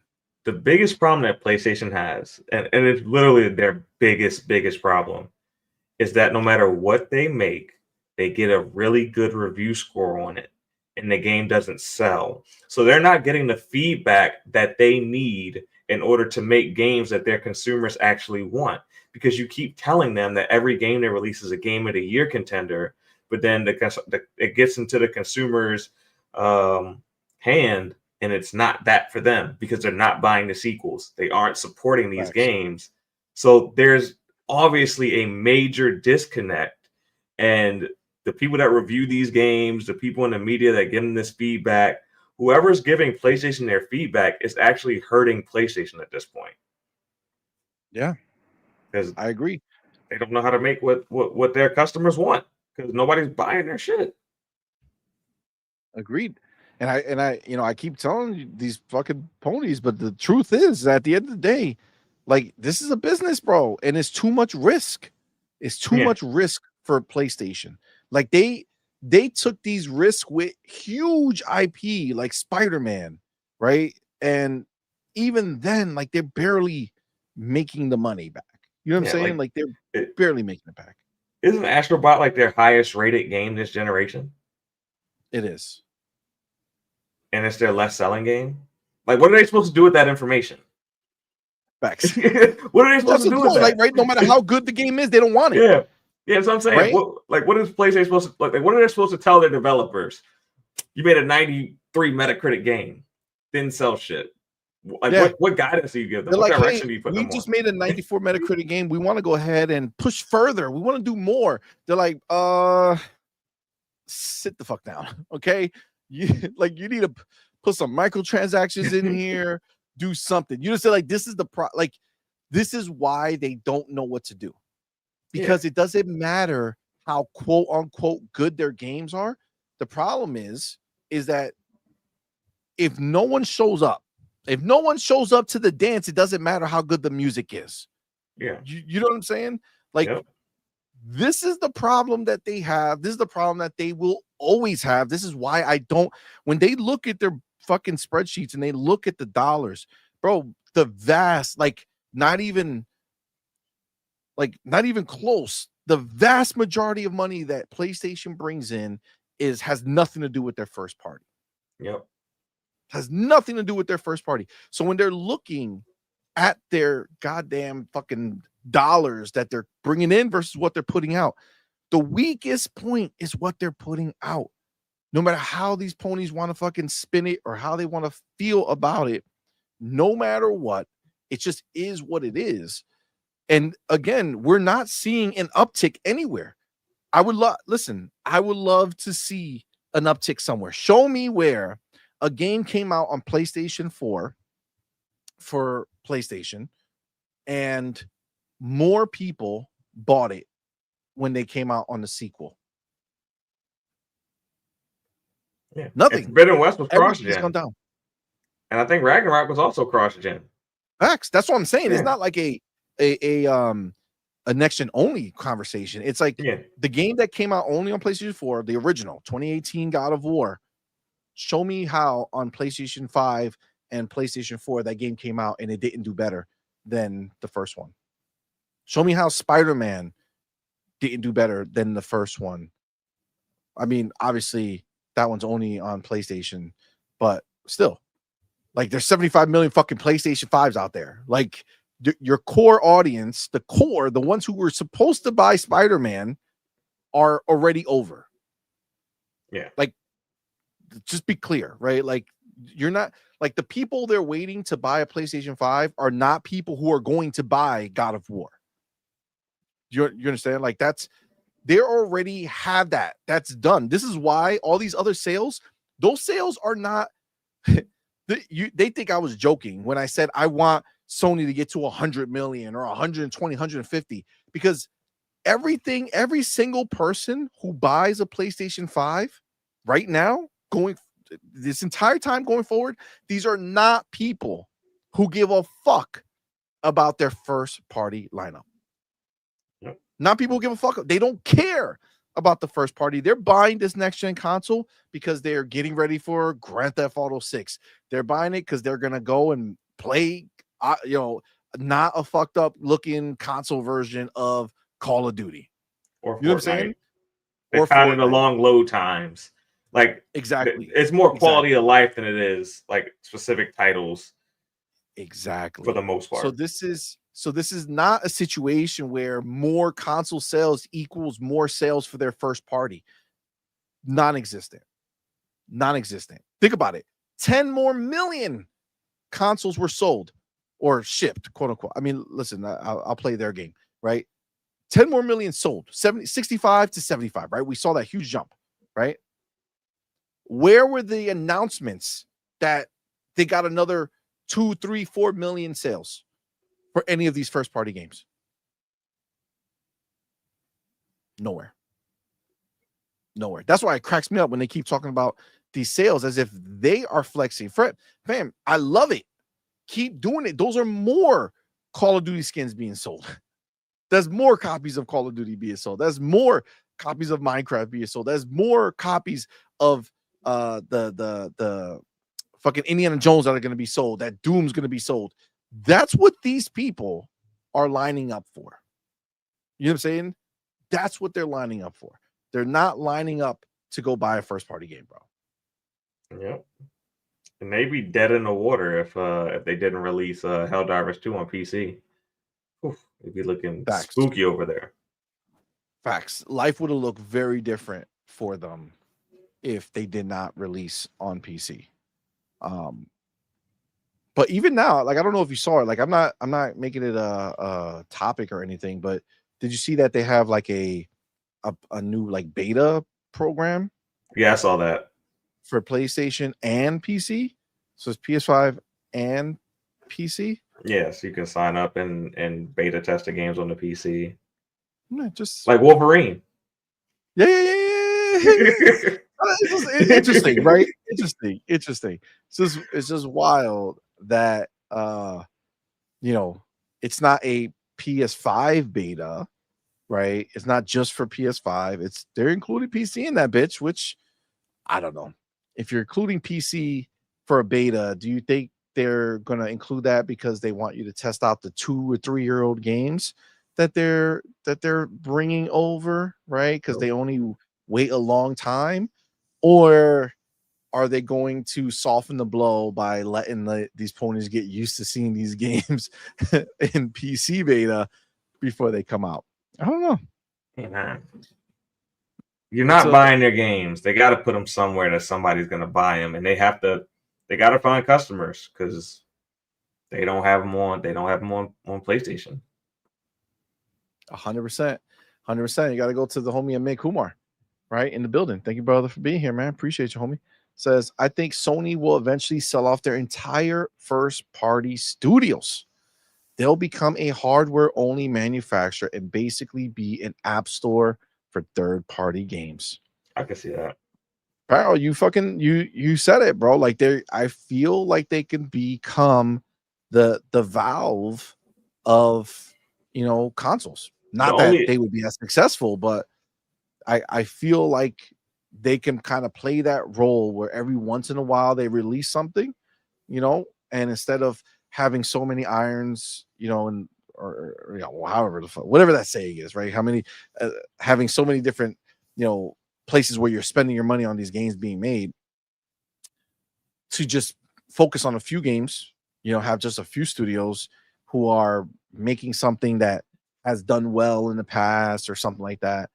I don't know. I feel like it just doesn't make sense for them to do this anymore. I think it's a hard sell though, because we're talking about their first party isn't selling very well. So it's like, who do you sell it to?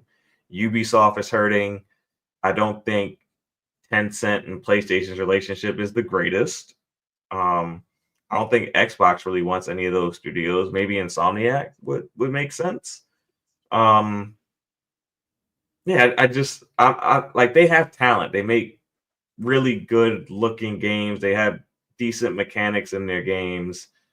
But I just don't know who would bite at purchasing these studios. Maybe like Capcom might buy one, or like it's gonna be onesie twosie sales. No one's just buying their whole first party. It's gonna be like needs of the company, because there's no, like, I don't think there's an Xbox or a big publisher like Rockstar that's gonna be like, oh yeah, we'll take your whole first party. Yeah. I mean, sadly, they might just get shut down. You know what I'm saying? Like, look at what just happened with WB and fucking God, what's the name of that studio? Monolith. That's a fucking, like, that's a legit studio. Like, that's not some indie fucking studio. That's not some recent fucking creation. That's a storied studio that has released like important games and like amazing games and games that people really give a shit about. Maybe not the most commercially, successful games, but still amazing games. And there was no sell. There was not a, hey, come buy this studio. I mean, maybe they tried and nobody bought it, right? But at the end of the day, even if it was a try, like, nobody wanted them. And that's a great studio to have. You know what I'm saying? But that's the situation. Like, they're gone. So who's to say that you don't see a Ben studio just get shut down? Old studio, been around a long time. Yeah. But who's to say you don't see that? And I feel like that's a big possibility. Once their first party is gone, what's the incentive to own a PlayStation at that point? Their services suck ass. And you can, like, I guess your old library might make sense to you, but you go to Xbox, you sign up with Game Pass, you automatically got 500-600 games in your library. So it's not like your library starved day one when you get the console. You're gonna have a variety of games to play. I just don't see. I don't see where it makes sense to own a PlayStation if they no longer have a first party. Outside of, they got some like niche games that they maintain exclusivity on because the publisher just won't release on other platforms. I mean, I think I gotta be honest with you. There's really no reason to own a PlayStation right now, but it's still selling, right? So it's just the name brand, right? Like, okay, think about this. Why do people choose, fucking Samsung over LG, or like they don't have exclusive content? It's just shit that people like. right? Like there's still people who buy Sony shit, you know, Yeah, like but Sony TVs. I would say the difference is now I think a lot of these customers are going to realize that I own a PlayStation, but all I'm buying is Xbox games. So that's the bigger thing. But I think the problem is, Farrell, that I know we joke about it all the time. We do, Yeah. and it's hilarious, and you know, it's funny because it's true, but still, when you think about the grand scheme of things, like when you think about the volume of consoles that are out there, you know, you're still talking about just the core, right? Yeah. The people who are buying Outer Worlds, the people who are buying maybe Forza's more of a bigger audience, right? Because it's cars, right? So cars are more universal, right? There's car people who are going to want to play this game, not like necessarily hardcore gamers, but that, you know, oh, there's a fun driving game that I can go and it looks real, looks great, awesome. I think the people who are buying the Outer Worlds 2 or Doom or, you know, Call of Duty, well, yeah, see, even like Call of Duty, but like these people who are buying these games, not Call of Duty. Call of Duty is the bigger one, but like the people who are going to focus on like Doom and all this type of shit, like they're going to be the core. So at some point, even if the core comes over, right, and says, you know what, I'm buying all these Xbox games, I'm just going to get Game Pass, I'm just going to go get an Xbox, or I'm just going to go PC, right? Mhm. Because honestly, the next generation is going to be even more of a reason to either buy the Xbox that's a hybrid PC or just go full PC, right? At that point. So they're either going to just go PC or go get an Xbox, but or just stay there. Like either way, you're going to end up with it's just like a small movement though. Like that's what Xbox sees. That's why they're doing this. They know that there's no version of this where they get 75 million people to come over. You know what I'm saying? Like it's just not the number. The people they're fighting for are so insignificant in the grand scheme of gaming. You know, I don't think they're fighting for them anymore.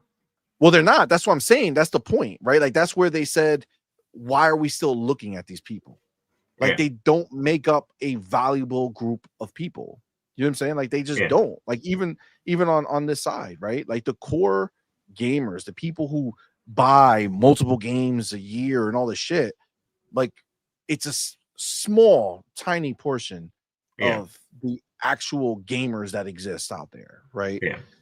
And that's what they're done with, right? That's what they're done fighting for that group. They don't give a shit about the dudes that are on Twitter talking shit. They don't care if they come over and start talking good about Xbox. It doesn't matter. It's not going to change anything of value. And I think overall, you know, if these ponies actually think the battle's over, they'll go ahead and spend more time talking about how much they love Doom and not realize that they're bigging up an Xbox game. You know what I'm saying? They'll spend time talking about how much they love Outer Worlds and not realize that they're bigging up an Xbox game, right? Yeah, for sure. So like I feel like that's the angle. I feel like that's where Xbox looks at it because it's not worth it. Like PlayStation, no matter what you do, that right now, I mean, obviously things change over time. Unless PlayStation just goes out of business for whatever reason, which is possible, the PlayStation brand is already, I would say, cemented as something that people in all these other countries around the world just know. You know what I'm saying? Yeah. And even if like in America, Xbox goes back to being the dominant brand, which is fine, it would be like football versus football. You know what I'm saying? Like American football versus soccer. You know what I'm saying? Like in the rest of the world, everybody looks at soccer as the main sport. Yeah. Right. And in America, it's not the biggest thing for us. Right. And that's what it will be. So over here, PlayStation might go down to a second or third place. And Xbox could rise to a second or first place. But everywhere else, I think it'll just be the same. You know, I think they can win Europe. I think it'll take some time, but I think Xbox realizes, and I've been saying this for the longest time, I think they realize that if they want to break that glass ceiling that we've been stuck at this same amount of gamers for a couple generations now that are buying consoles, if they want to break that, they have to eliminate that $500 to $700 barrier of entry into console gaming. They got to break that barrier. They got to make it cheaper. And it can't be a 199 Series S. It has to be cheaper. It has to be the Fire Stick. It has to be the app on your TV. It has to be so cheap that people who never really considered themselves gamers are willing to give it an extended try. You have to do what they did with the PlayStation 2. That bitch kept selling forever. And because it was a DVD player. Because it was a DVD player. And it was the cheapest DVD player on the market at the time. I remember it being like $99, you know, at a certain point. And I think you're right. But I think it just ultimately, I just don't think, I think with the vast amount of ways of consuming shit now, right? Like as much as it's crazy for us, yo, and I get it. Trust me, I understand 100%. As much as it's crazy for us to think, I really think that gaming is elevating itself with off the backs of your Roblox, off the backs of Fortnite, off the backs of Minecraft, off the backs of Call of Duty. Maybe less Call of Duty, more the Fortnites and the Minecrafts and Roblox world, right? Off the backs of those games, I honestly I feel like owning a Xbox or a PlayStation, I think we're after this generation, it's gonna be seen like having a fucking DVD player or you know, a CD. You still player. have one of those things? Yeah, I mean, we have the Xbox. No, I'm saying that's what they'll be saying to us. You still have one of those things? Yeah. Like I just play on my TV. Why do I need to buy an extra box? You know what I'm saying? Yeah. And like, listen, I know it's blasphemy to a lot of people, but like I'm telling you, cloud gaming works, bro. Listen, the amount of sweats in the world. Look, I promise you that even though you see clips of like our homie Demo, I know I saw him in here. I don't know if he's still around. I didn't get a chance to shout him out. You see Demo out there slapping people up online. You see all these people doing this shit, right? The sweats of the world are basically the same as hardcore gamers, right? Like they're such a small part of it. Most people who are going online and playing these games don't fucking know. Like when you think you're badass because you got like a 10 kill streak, it's just because you ran into like 10 regular ass people who don't give a shit and they're just playing, right? It's just what it is, right? Like that's just the world we live in. So like for most people, playing on the cloud is more than good enough, dude. I'm telling you, I've been playing Avowed. Like I played my whole first playthrough of Avowed, 70 plus hours. I played on my Xbox, directly on console, on TV, loved it, was amazing. But then, you know, I did my second playthrough that I'm still playing. And, you know, yeah, I played on the console a lot, but I've gone onto, you know, playing it on my Steam Deck on I haven't even played it locally on my Steam Deck. I have it there, but I've only played it on my on GeForce Now. Literally the vast majority of my second playthrough has been through cloud streaming on GeForce Now. Is at 90 FPS on that screen, you know, fully ray trace, just gorgeous, smaller screen, but gorgeous. Play anywhere I want that I have internet, and I'm fucking good to go. And I've been loving it. Beautiful, stunning. So it's like we're already there. Like we're at that moment. It's just that GeForce Now is still expensive, right? So over time, though, like xCloud is also good. But over time, that's all going to become more accessible, right? And that's going to make it where we're going to just be, you know, the only fools out here with wanting that pristine console experience, you know, that we're going to buy these boxes and shit. But most of the world is not gonna. Just like you could talk all the shit you want, right? Like my boy Hargeet, you know what I'm saying, who was a big pusher of 4K. He got us back into it where I'm buying physical 4Ks and shit because, you know, we got this player and it looks great and all that shit. And it's like, cool. But like, it's such a small group of people now. You know what I'm saying? Like, it's so tiny. It's like audio files. Like, you know, like yes, music sounds better if you're playing it off the disc than if you're streaming it, you know. Facts. But most people aren't going to take the time to notice that it sounds better Yep. They're just gonna Because enjoy it's the good enough. music. Yeah, it's good enough. Because it's good enough. And that's the world we live in, right? Where good enough is good enough. And most people feel that way. Dude, you can check it on Amazon, any place. Go look where you see the shit with the highest number of reviews, which typically means since such a small percentage of people leave reviews, that when you look at these things, like the shit with the highest number of reviews is not typically the highest end shit, right? It's normally like the middle or lower end shit that it's like, oh well, for this price, it's amazing, right? And like that's just what it is, man. Most people are happy with good enough, right? Yep. And that's gonna be the part where PlayStation, that's what they're seeing, bro. Like those are the real numbers they're seeing. That's the real number that they're seeing, right? And honestly, once the box becomes even less important, dude, it's gonna be crazy. The store and your features is going to be what drives people to your platform. Facts. It's the truth. 100%, man. 100%. We got the homie Cage in the building, man. Thank you for being here, brother. El Vampiro Borracho with that $2 super chat, man. I appreciate you, homie. It says, unfortunately, to casuals, Xbox is a thought. CMoney is short. What the fuck? There was no reason for that slander. And what's a thought? It's an acronym. Them hoes over there.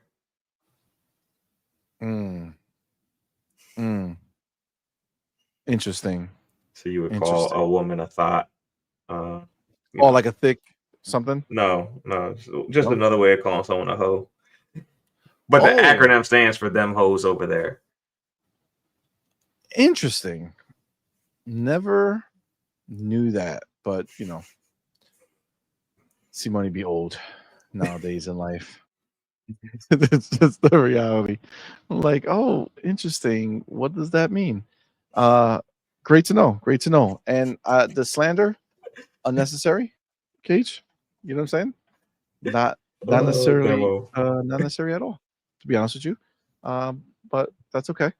Good to know. All right, hold on. Oh, I see the homie Zach Riley in the building. What's up, man? Should revive Splitscreen up to 4 players. I shall return. Force One vlog says to redefine an Xbox console, next gen Xbox should revive Splitscreen up to 4 players. I don't know about that, man. I don't know about that. I think those days are gone, bro. Yeah. I think if you're not online, it's done. My kids over here asking me for 2 TVs and another Xbox. They don't even want to do the split screen. Yo, that's like that. Oh my God, Lil Rusky says, showing your age, CMoney. Listen, I've been out the game. I don't be talking about them hoes over there no more. You know what I'm saying? It's been like 20, almost over like 20 years now, man. Come on, bro. I know nothing about that life. I ain't about that life, yo. You're gonna hit up Madman in the morning. So what do you know about this whole thought thing they were talking about on the show last night? Right? No idea. Devil Flow, the homie, my brother, says GeForce Now is crazy. I have a homie with a 4090 regretting his purchase, laughing my ass off. Yeah, I mean, GeForce Now is crazy. I don't know how it plays. I don't know how it plays on like native, like playing on PC. I haven't tried GeForce Now like on a TV. So that I don't know. That I can't necessarily speak on. But as far as, on damn, I really should try it though. Damn, I just thought about that real quick. Because that would alleviate a lot of thought I was having. Because I was like, man, maybe I should get a PC for the other TV. But it would be really nice if GeForce Now just worked up there. The only thing is, I think GeForce Now has certain usage limits. So that might. No, I don't have it, thankfully. Yeah. Because I'm grandfathered in from the original. So I don't have any limits on usage. And I still got that lower price, so that's why it's a blessing. Now I do see the homie Zach Riley, man. That's really dope of you. He went ahead and put a code in for Wolfenstein Youngblood. If you have not gone ahead and tried that out, Very nice of Zach Riley for putting that in the chat. You can go ahead and check that out. If you got it, let us know. That's pretty cool of him. Thank you, sir. Appreciate it. Yo, Amit, fucking bars, bro. I gotta tell you, this was so dope. I didn't even know this happened. I didn't know Avowed is actually touch screen on the phone. So on the cloud, play it, touchscreen. That's worth an extra 3 points on the review score right there alone. Honestly, I did not. Yeah. I didn't know. I didn't have anything with me. I just had my phone, and I was like, you know what? Let me just hop on the cloud, see what's available on touch, and play something. And I fucking saw Avowed. I was like, get the fuck out of here. And yeah, you know, it's honestly it worked really, really well. I think the only problem I had was when I tried it out, my particular playstyle at the moment were the 2 guns. Wait, did I not read his message at all? Let me read it first. He says, I was playing Avowed on my phone using touch controls while I was out. Solid enough experience for me to explore the 3rd area. Facts. Big facts. It's you can't like use both guns at the same time. You can, but you can't aim, like, you know what I'm saying? You can't have both ready to shoot and aim. You know what I'm saying? You got to let go of one of the buttons. So I just had to change my style of play to single shots, right? So if I'm charging up one, I can aim that one, charge up the other one, aim that one. But then when you with like the axe or whatever weapon you want to use, easy. Parrying, all easy. So I could not believe that was there, and no, like nobody's making a fuss about that, but that's dope shit. That's real dope. Yeah. Thank you for bringing it up, Amit. The homie B Nice in the building, my dude. What's up, my brother? Thank you for being here, man. Thank you for that $5 super chat. Says we expecting hybrid. Are we expecting quality resolution and performance to mesh? That's what they were trying to achieve with the Pro, but failed. I think hybrid for the next console is gonna. First of all, thank you for being here, brother. Thank you for that super chat. I think hybrid is going to be a very different thing because I think, you know, if you look at what the Pro's doing, they're not doing anything that's, you know, special. Meaning they're using AI to go ahead and take whatever modes exist for the game and just amplify that mode, right? So it's either if quality mode just looks better, still at 30 FPS, or you know, the 60 FPS mode just looks better, but at 60 FPS, right?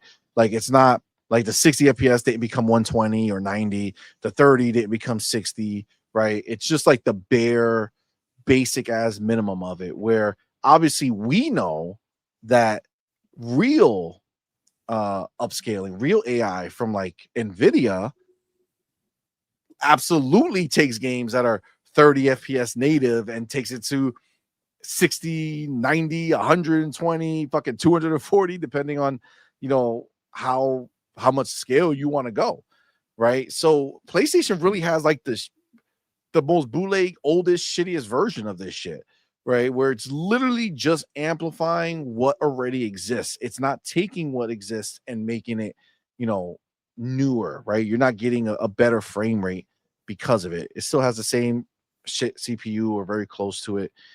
Doesn't really change much. Whereas the next console from Xbox, I would assume, being that they're literally going into it focusing on, you know, the console part of it, but also the PC part of it, also the cloud part of it, also the AI part of it. Like all that shit is gonna mesh together to become like this like ultra performance console. Now you may like what I feel like what we're gonna have with the new Xbox is going to solve all the problems. Oops, sorry.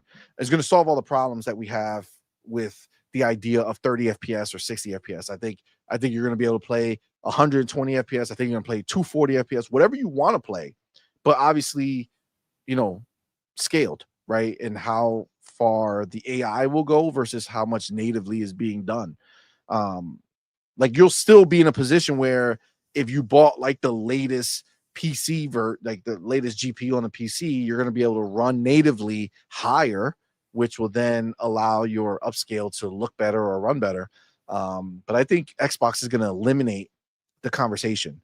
I think that's one of the goals. I think one of the goals is to eliminate this whole 30 FPS versus 60 FPS joint. I think it's going to be, like a PC, like they're going to be able to have it where if you push everything up, excuse me,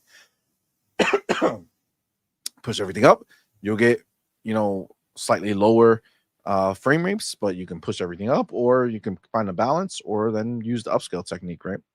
I don't know. What do you think, Farrell? I think the introduction of a hybrid is going to lead to a customizable experience. So if it's a hybrid and it actually has actual PC parts in there, and it's a little bit more modular, I can see you being able to swap out and maybe put a dedicated GPU in there and things like that. And that's kind of what I would expect if it's a true hybrid between a console and a PC. That's kind of where my head is at with it right now. Now, compared to the pisser, you know what I'm saying? Do you think that we're gonna be in that same? Do you think we're gonna be in that position where we're still gonna have the 30 and 60 joint, or do you think it's gonna be more like a PC where it'll be up to you versus up to the developer? I think for the most part, it's going to be up to the developer. But if it's, like I said, I think if it's truly a hybrid system, I think you'll be able to upgrade your hardware at some point to where you don't have to settle for options. You'll just be able to have something that can run 60 no matter what. It ray tracing no matter what, if you decide to pay for that level of performance in your hybrid device. Yeah, I think I really do think that that's going to be the beauty of what next gen brings. You know what I'm saying? Yeah. If it's truly hybrid, yeah, for sure. Yeah, I don't see where they wouldn't. You know what I'm saying? I feel like at that point you're doing all this stuff, you're gonna go ahead and just take it to the next level, right? Make it where it makes sense to kind of be that ultimate, experience of having a box, right? Yeah. At that point. Imagine being able to throw a 5090 in your next gen Xbox. That'd be kind of crazy. Yeah, I mean that's the idea, right? Once you are in a position where people are going ahead and making their own versions of Xboxes, that's where shit can get, real good with choice, right? Which is really where you want to be at with that. So, all right, where am I? So yeah, I mean, look, any more? Actually, I see Demo Flow says, "Oh, GeForce works on the Xbox." I need to figure out how to do that for sure because I saw some people playing Black Myth on their Xbox using GeForce. Yeah, I got to figure out how to do that because that's a I think that would be very helpful. You know what I'm saying? I think you can even use GeForce on the Xbox website. If you access the cloud gaming from the Xbox website, you can choose GeForce or xCloud on some titles. Really? Yeah. Oh, I think I remember. I saw something about that a couple months ago. Yeah, I think I remember that shit. Well, I definitely want to do that because I feel like it'll be. I think it's helpful to be able to experience it like that when I want to. I also got to check on TV because I think I have some LGs. I don't know if LG has GeForce. I haven't tried it. But I gotta check it out. What's up, Powerballs? I see you, man. Jesse P, what's up, man? Look, Jesse P with a great statement, and this is the typical shit that we know, right? He says no one outside of Kotaku is talking about the PlayStation layoffs, and he says I hate how the media ignores bad PlayStation news. I mean, what they do. This is literally what they do, right? And that's why it's up to small places like us to go ahead and take a look at it and be like, look at what's happening, right? Look at what's happening. But this is the blinders that the industry puts on, man. That they just don't give a shit. They don't. They're just ignore it, act like that shit didn't happen. You know what I'm saying? Like just fucking Yeah. everything is good. No problems here. Nothing to see here, guys.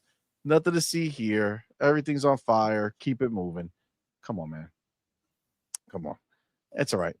It's all right. We'll talk about it. We'll let people know what's up. The homie Mick Kumar in the building. What's up, man? Says, I think they're going to turn Windows into an Xbox, where if you have Windows 12, it'll have a gaming Xbox mode that then third-party PC manufacturers can make their own custom Xboxes that are certified by Microsoft. That'd be fucking amazing. I mean, listen, we're supposed to hear some shit at the game developer conference in a couple weeks. So, we'll see what comes from that. But yeah, man, that's that'd be real dope. I really want that. I think that'd be a big difference for gaming on PC. And that's what it is. Be Nice says, yo, if those layoffs were from Xbox, they would put it on billboards. Yeah. Dead ass. It's 100% truth, man. It's crazy, but it's fucking true, bro. Everybody would be screaming from the mountaintops. After next round of Xbox layoffs, why does Phil Spencer still have a job? Facts. It's true, but it is what it is, man. It is what it is. All right. Let's move on to the next topic, which, if you're a member and you were at our show on Saturday morning, we did discuss this a little bit, but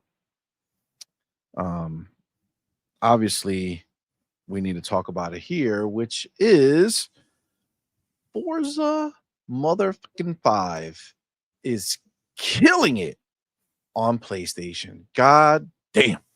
They are fucking toasted. Okay. There's no, this is some crazy shit to see Forza going ahead and doing what it's doing.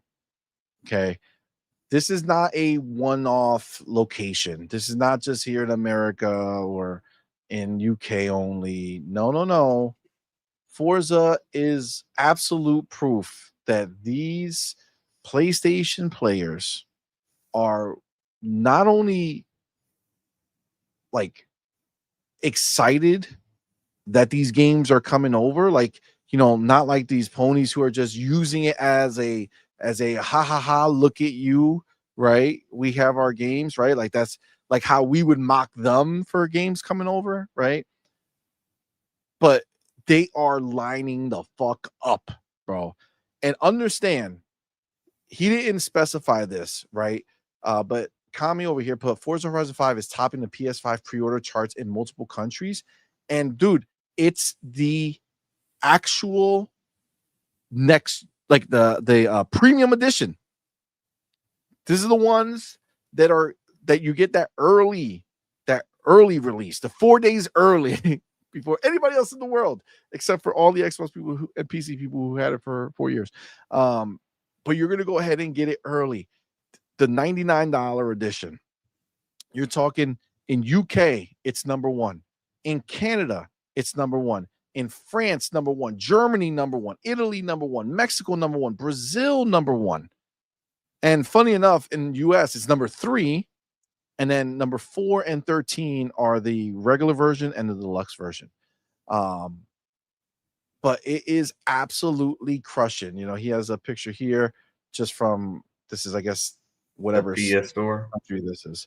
Yeah, on the PlayStation Store, you see it. Pre-orders number 1, which, come on, man. We knew it was gonna be big, right? We knew that they were gonna fucking come running when they saw these big games.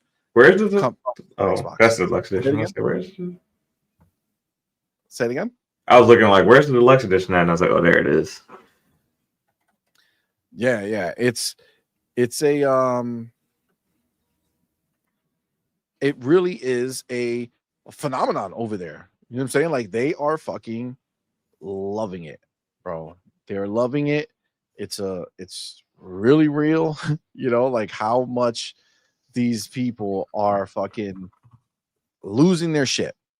All right, losing their shit about this. Again, you're talking massive amount of fucking pre-orders that are taking place across the world. This is not a small isolated place where you might look at it and be like, well, that's cool, but what does that number really equate to?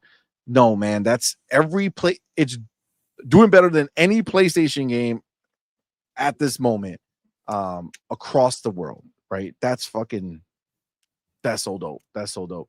Now, I do have a little more because he doesn't mention it here, but my boy Michael Yu went ahead and brought up some other places, okay, that are not just there, right? So now this is a couple days, so this might have changed, but let me show this. He has even more places, and it's number 2 in Turkey, number 3 in Hungary, India, Romania, and United Arab Emirates, number 4 in Austria, Belgium, Hong Kong, Poland, Portugal, Saudi Arabia, number 5 in Brazil, France, Germany, Greece, Italy, Malaysia, Netherlands, and Taiwan, number 6 in Mexico and Spain, number 7 Australia, Canada, UK. Well, this is hold on. Wait. Country region breakdown for Forza on bestseller rankings. Country region. Hold on. Let me see. Oh, damn. He oh shit. This was more. I didn't even see this. Yo, Michael's been sending me messages. I didn't even see this shit. Okay, yo, my bad, dog. My bad. I didn't see none of this. I was coming for this part. All right. I don't know what all that other shit is. I gotta take a look. It's probably worth reading though, because Michael don't miss. So what he had sent me was in Korea, it was number 1, Hong Kong number 1, Taiwan number 1, Thailand number 2, Singapore number 2, and in Japan it was number 5. Those are huge numbers. Yeah. So let me see. Okay, let's read some of his shit because he's pretty he's the stat man. So Michael says, as impressive as the pre-order rankings are at this point, it's the best seller rankings that are even more impressive. With the bestseller rankings, Forza, a title that doesn't release until 2 months from now, is going up against release titles such as Black Ops 6, Kingdom Come Deliverance 2, Monster Hunter Wilds, etc. I took a sampling of 32 countries and regions. Goddamn, Michael Yu, for the fucking W, bro. He is the G. Okay, Man, for sure. I took a sampling of 32 countries and regions to see how Forza ranks on the best seller rankings on the PlayStation Store. In 26 out of the 32, 81% of countries / regions, Forza was in the top 10. In 19 out of the 32, 59% of the countries or regions, Forza was in the top 5. And for a title that doesn't release until 2 months or so, it's already charting incredibly high worldwide. Okay, so that was the first numbers that I was reading and talking about. That was based off of compared to every game you can buy. So there's a group of people who don't pre-order games, right? That are just going to let it ride, and when it drops, they'll do it. So this shows you, compared to release games, how it's doing, right? Like how it's actually doing. What do those pre-order sales equate to, right?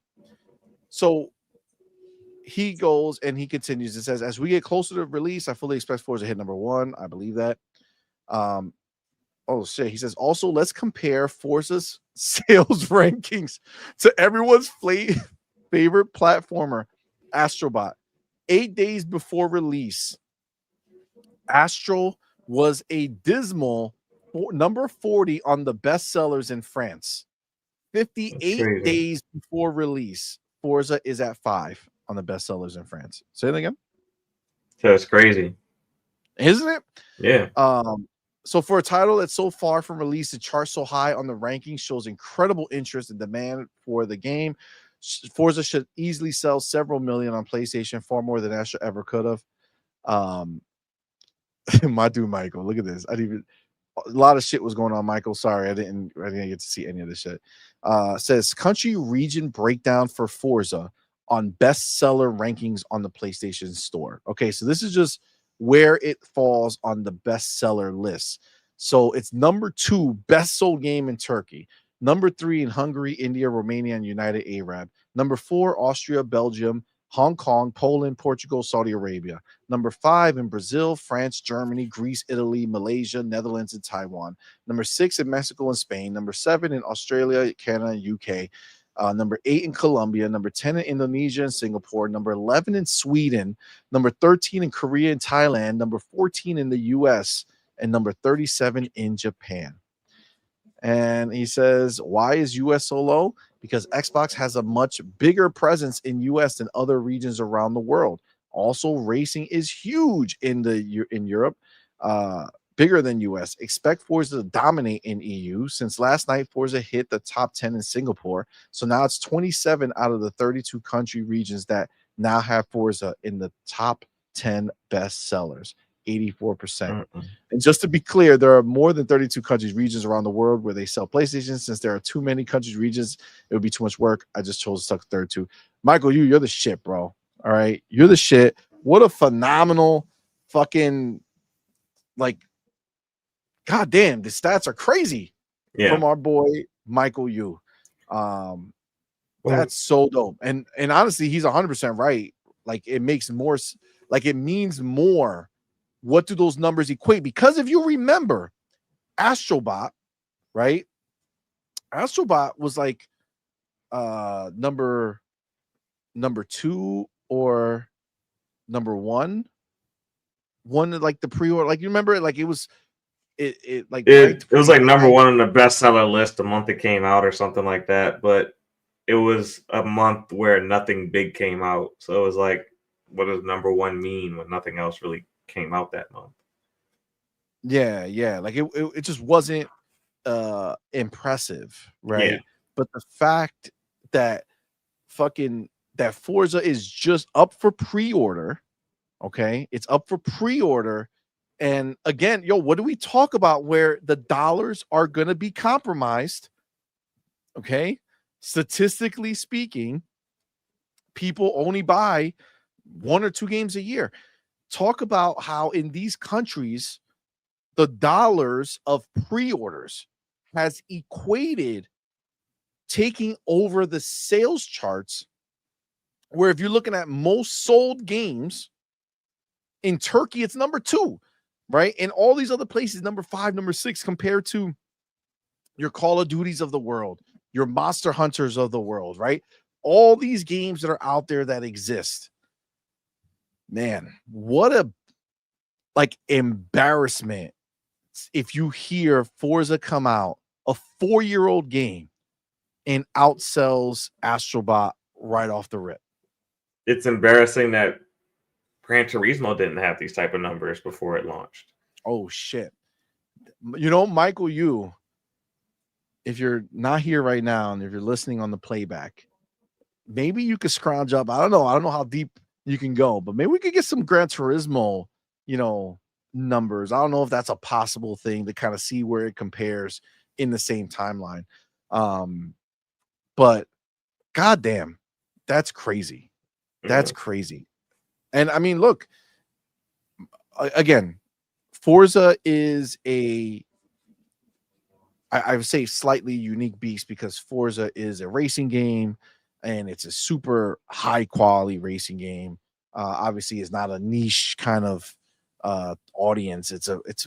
I would say a pretty big audience for people who not like hardcore race heads, but like just people who can relate to cars, right? Like people will enjoy playing these type of games, especially they watch the trailer, they see how you could basically drive anywhere, do anything. You're not related, like relegated to just being on a track. I think it's going to do huge numbers, man. And this is it's already doing huge numbers. Like, imagine being a game released in any of these countries and being like the number after a pre-order for Forza. Yeah. Do you know what I'm saying? Like, Oh, I know exactly. And you know, PlayStation is releasing a game in a month, and Forza is ahead of it. MLB The Show. So you know, I'm sure they're not really feeling too good about what Xbox is doing over there. And I think we kind of saw that with the state of play, that there was no Xbox game up there at the state of play.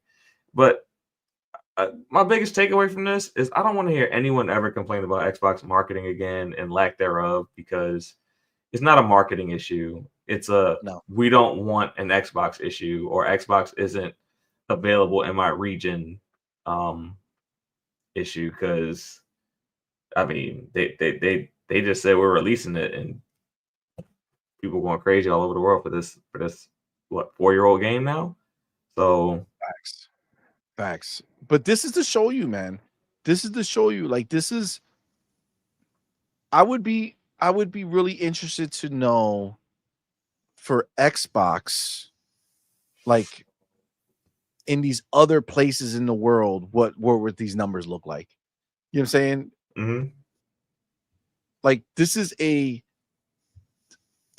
big fundamental, like, almost like proof, right? Like, it proves out that it was never the games, right? Yeah. Actually, I just look at Michael Yu. He says right here, he says, you know what else this stats mean, CMoney? That people want Xbox games. They just don't want to buy an Xbox. Yeah. This is just what it is, man. This is just what it is. And again, as much as, you know, the idea of, you know, people not necessarily wanting to buy an Xbox or care about buying an Xbox might hurt dudes' feelings, right? Like, you have to understand that this literally bears out what Microsoft is seeing and what they're doing and why they're saying is no reason to keep playing the same stupid fucking game. Like, it makes no sense to go ahead and, like, try to say, hey, you stop playing on PlayStation, come over here. Yeah. There's no point. I There's no love point. how But I love how in the process that Xbox has said, okay, you don't want to come over, I'm gonna make you look stupid for not coming over. $129. And that's the version they're buying up the most. Facts. Well, which one is the 120? Because I know there's a $100 Ultimate edition is the $129. So there's a base, a deluxe, a premium, and an ultimate. There's deluxe, there's base, deluxe, ultimate. It's 3 editions. I think one of them is 100, but maybe I'm wrong. Yeah, deluxe is 100. The base game is 70. I thought the base game was 60. I mean, we can check on the PS Store, but I'm pretty sure. Double check. I thought it was 100.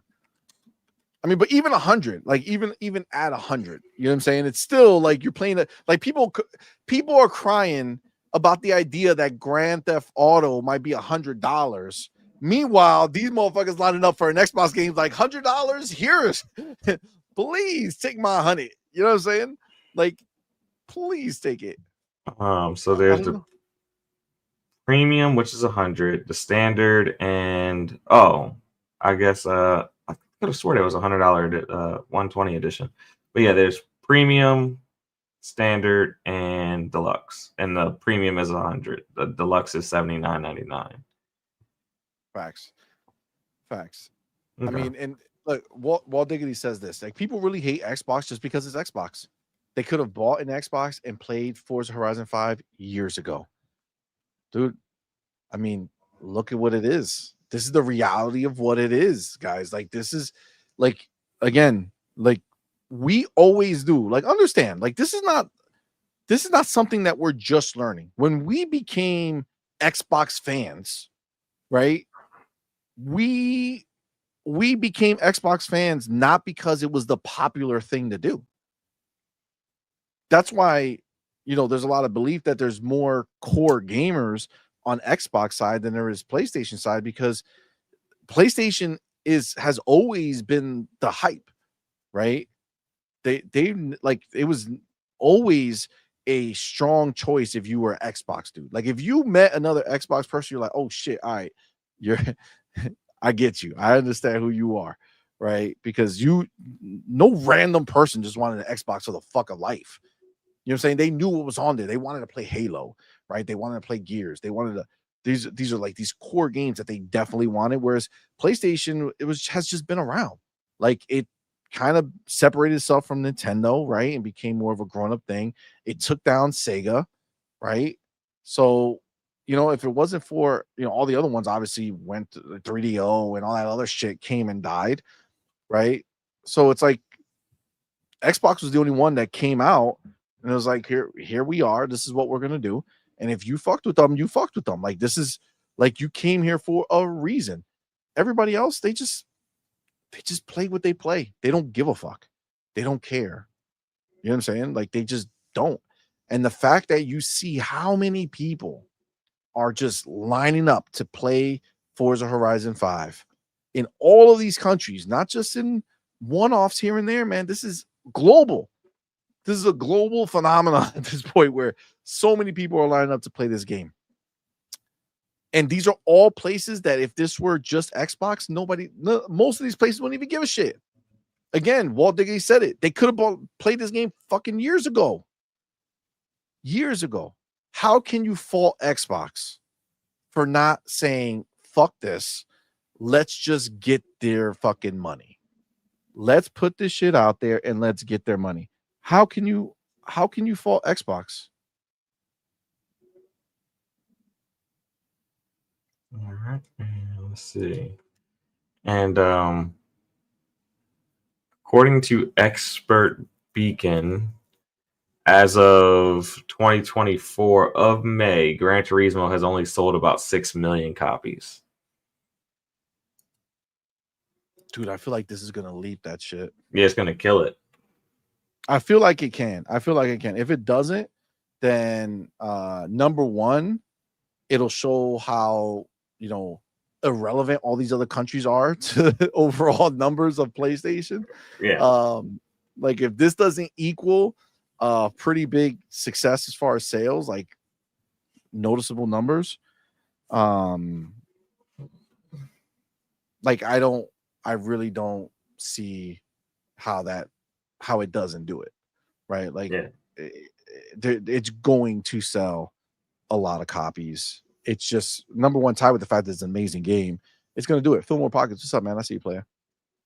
Yeah, I would say it does it in the first week. I think it outsells Gran Turismo first week. I mean, it's real possible, bro. It's real possible. They don't got no games this year. I mean, they don't. What did they have coming out in April besides Expedition 33? Because that's a multi-plat. That's a good question. I don't know what else is coming out to be honest with you in that month. Yeah. I have no idea. Besides, I mean, for Xbox, obviously we have South of Midnight. Yeah. I don't know what they got. It's a good nothing. They got like Lunar Silver Star Story, which is an old game that's coming out, and I think that comes out in a couple weeks. Assassin's Creed Shadows comes out in March. I don't think MLB The Show comes out in March. I can't think of any big games that are coming out in April for PlayStation. Yeah. That Lost Soul Aside game, when's that crap coming out? I don't know. Does anybody know? You know what I'm saying? Like, does anybody care about that game? I don't know. I definitely don't. Like, not even in the slightest. Like, not even close. I mean, oh shit. Sorry, I'll click something wrong. I will say though, like I see Brett Bingham over here. So no other country knows that Xbox exists. Wonderful. I mean, that's the thing, right? But it's like, again, as much as I know out there the conversations about them not like about Xbox, giving up or doing any of this bullshit. It's like, no, man, no. They had a strategy, and that strategy, no matter what they've done, never pays off. People are not going to move. They're just not. People don't care enough to move. And it's clear that people, dude, 4 years through PC or Xbox, people could have played this fucking game. This is Xbox. This is Microsoft learning from the failures of the Windows Phone. That's what it is. Because the Windows Phone, they had all the productivity software and all that stuff on the phone, and even though they figured they would replace BlackBerry, nobody wanted to migrate from Android and Apple to the Windows Phone.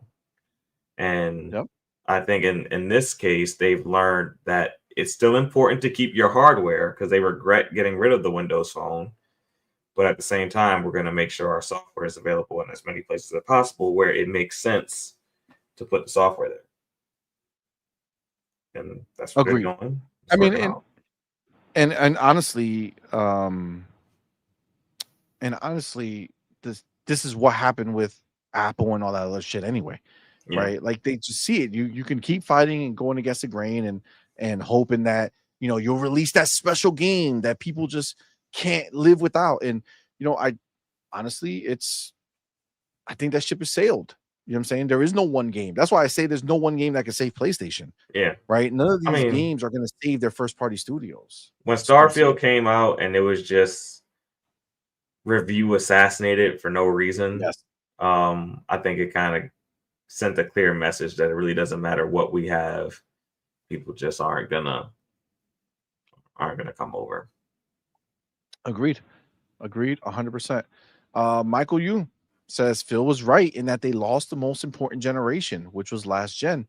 People are now locked in the PS ecosystem and are unwilling to move.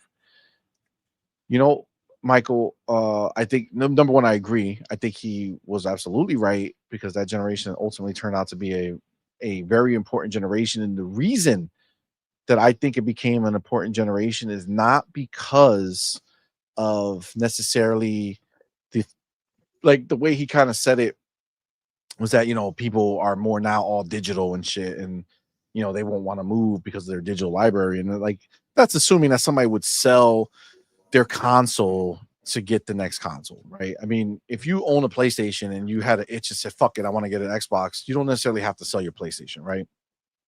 You can go and just buy Xbox, right? So if you did that, you're not like you're losing your like the games you had. I think the bigger problem for Phil and Xbox was the fact that generation was the generation where big differences in quality as far as like what type of boxes you were playing on, like the quality difference was very small between them. And when the majority of games released in any given year are on both platforms, it becomes something that doesn't really matter to the general public or where they're playing their game. Right now, obviously, Xbox is with the amount of first party games that they're releasing now does change that a little bit. But I think also I would say the bigger thing is that generation was the rise of the forever game. Yes. That is where they got fucked. See, if they were the place that people were playing Fortnite on, they would never need to move because they'll just keep playing Fortnite there. You know what I'm saying? Like, same thing with all these other games. Like the forever game came to rise in the generation of Xbox One and PlayStation 4. And at that point, people are just not, I mean, look at it. They're not leaving that generation. Yeah. Xbox's biggest mistake is actually not buying Roblox. They had an opportunity to buy Roblox and they didn't. Yes, they did. That's their biggest mistake, actually, in the previous generation. 100%. Agreed with that. They should have fucking just got it. But, the mindset of that time, well, they had Minecraft already. Yeah, they bought Minecraft. Right? So if they had Minecraft and Roblox right now, damn, Roblox is fucking, that's the one you wanted to own. Yeah. That's the one you wanted to own because that shit is fucking crazy. I think I think Roblox has a longer shelf life than Fortnite will. Just because and Fortnite is great, but I just think the way it attaches to kids with Roblox is Well, just the not way going that they anywhere. could. So this is the thing. Fortnite is the legal version of what happens, right? Where they go and they license all these IPs and they pay the money and they do all this shit and they constantly do. Roblox is the fucking wild, wild west, bro. Yep. They have every IP, fucking Peppa Pig, Bluey, any of these big major shit, doesn't matter. SpongeBob, Ninja Turtles, fucking anything you could think of, doesn't fucking matter. Those IP are in that game, created in some way or another. They might not necessarily look perfect, but perfect enough that the fucking kids are like, oh my God, I'm playing Peppa Pig shit.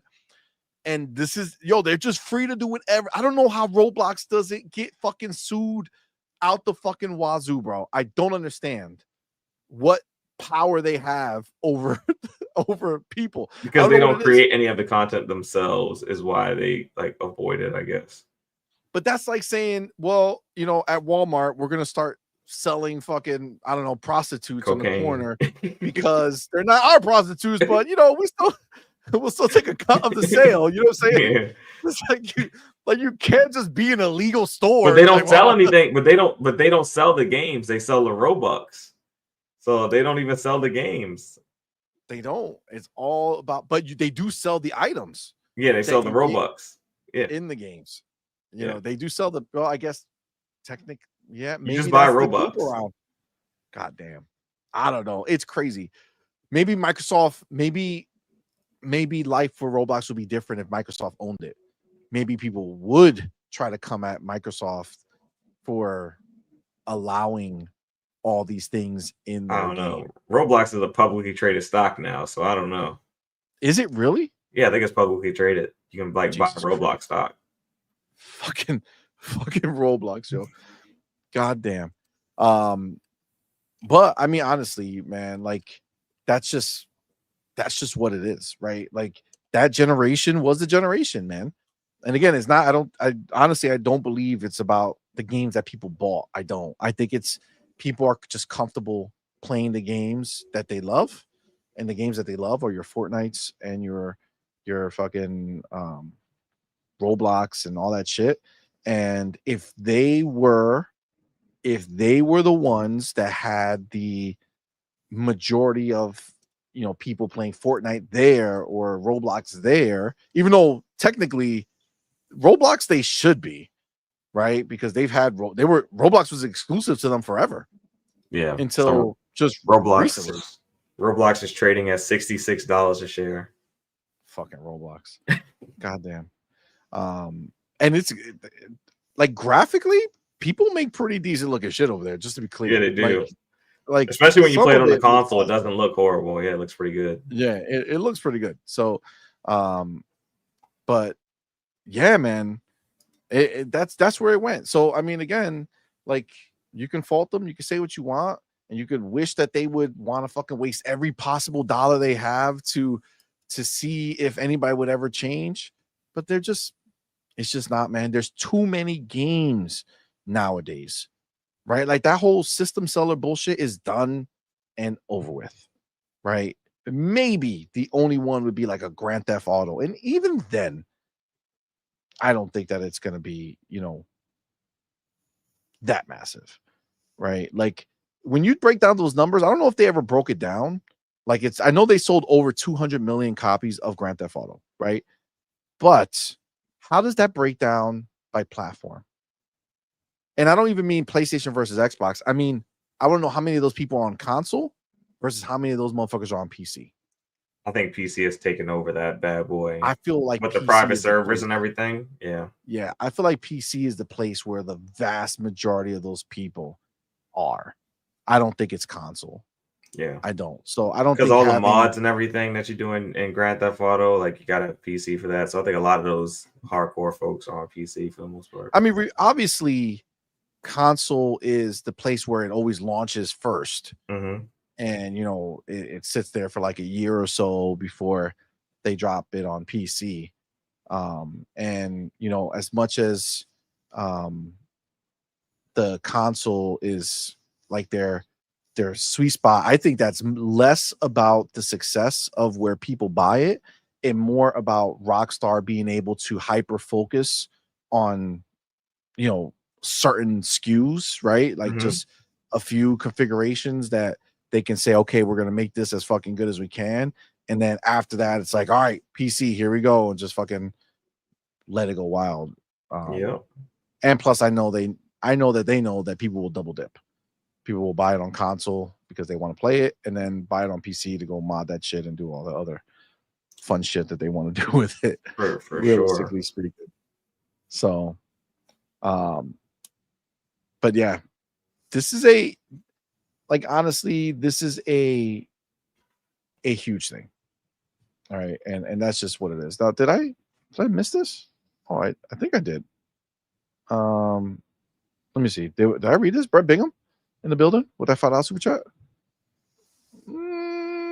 Yeah, I don't think we read this one. I don't think we read it. Sorry, I missed this, man. Thank you so much for being here, brother. Appreciate you. Thank you so much for that $5 super chat, homie. Says no one game will now save PlayStation because 99% of all their games belong to one genre, the third-person action adventure genre. I mean, that's true. That's a big part of it for sure. But I would just argue that just no one game, regardless of what type of games, will save it because it's just like no matter how much that one game sells, they won't sell like a massive amount. They're not going to sell like 70 million copies like fucking Mario Kart, 8 or whatever on the fucking Switch. Like they're just not going to sell that many. The core audience is too small. So no matter what they release, the maximum they're going to do is what they've already done. Right. And what they've already done hasn't changed their first party output. It hasn't allowed them to go buy a whole bunch of, fucking publishers or anything. Right. Like as good as PlayStation has done, understand that if PlayStation was killing it for Sony wouldn't just be in that same price bracket that they're in. Yeah, You know what I'm saying? Like that. They wouldn't just be in that $100 billion range. They would be, 100 billion, 500 billion. You know what I'm saying? They would have grown. They haven't. Yeah. So I would say that no one game will save PlayStation because even if they found that game, they wouldn't know what to do with it. And the prime example is Helldivers 2. It's in the top 5 on Steam every single month, yet they still aren't finding ways to maximize the monetization of that game.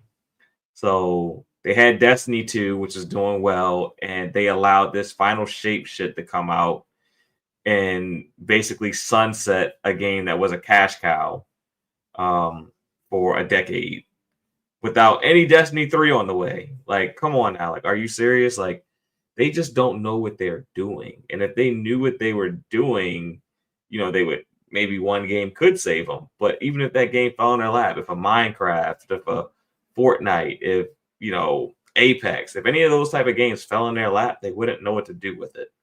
And that's kind of the issue that they have. Agreed. Yeah, I think at the end of the day, like it's all about the dollars. Like we can't forget that. It's all about the dollars. And if you're looking at somebody like Xbox, right?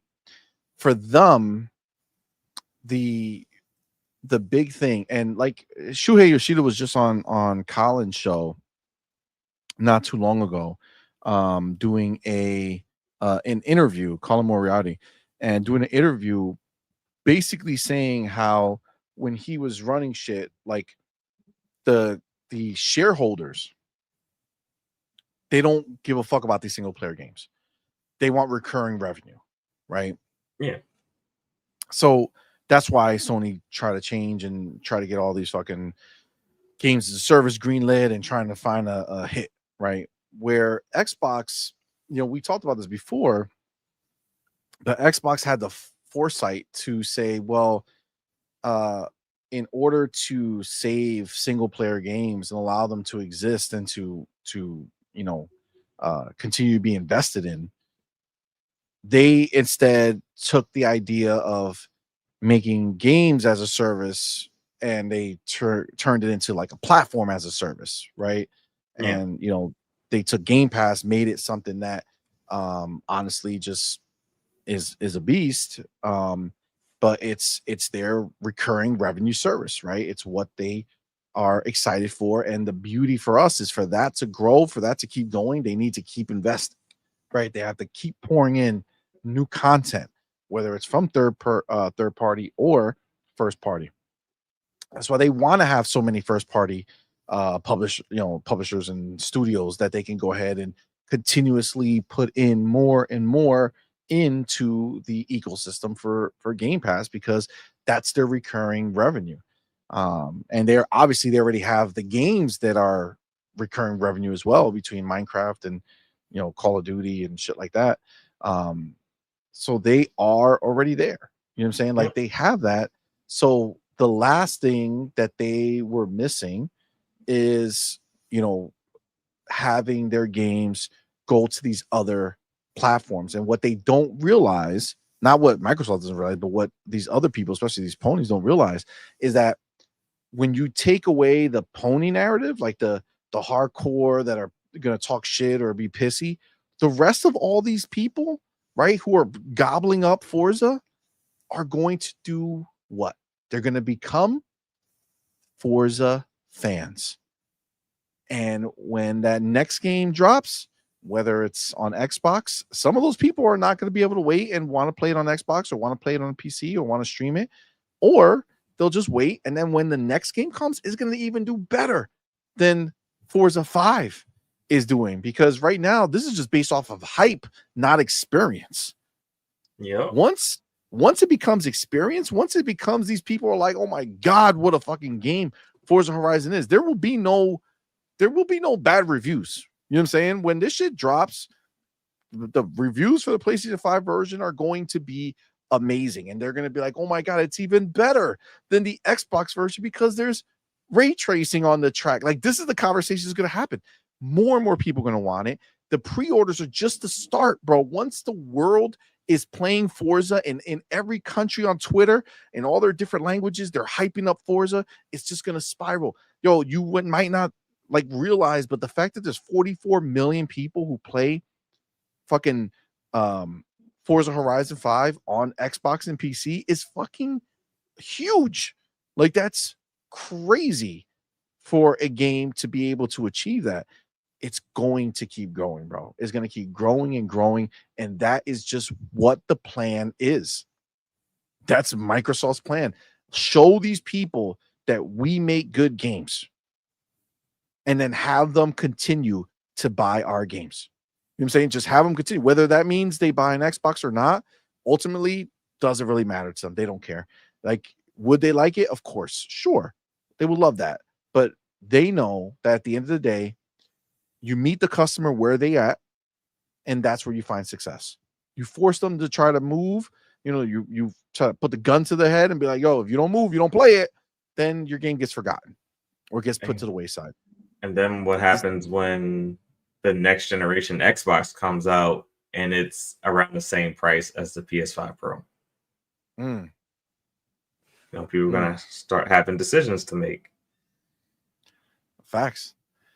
What happens when a game like Forza, or a game like I don't know, Gears of War Trilogy, or any of these other fucking games that are gonna be out here? What happens when these games get big, where they're doing similar numbers to like Call of Duty? Yeah. You know what I'm saying? Where when they drop, they're big, massive games that drop everywhere.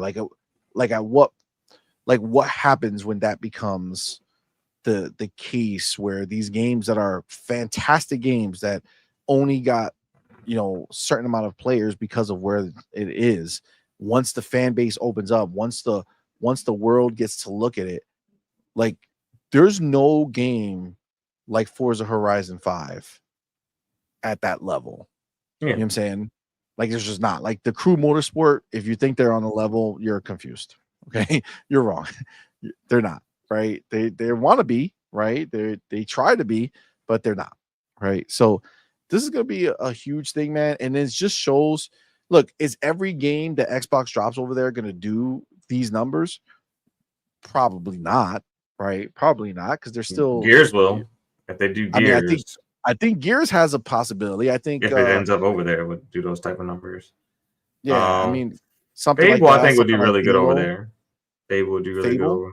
I think it would do really I good think over I think the marquee Xbox franchises that have kind of stood the test of time and that are big even on Xbox, right, which is a smaller market, right?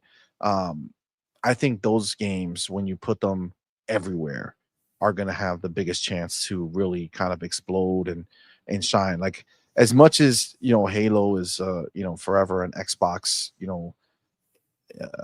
staple, right? If it were somewhere else, like for it to achieve like high levels, to maybe one day possibly be at a level of like a Call of Duty, there. because of the exposure, because it's out there, because more and more people get to play it.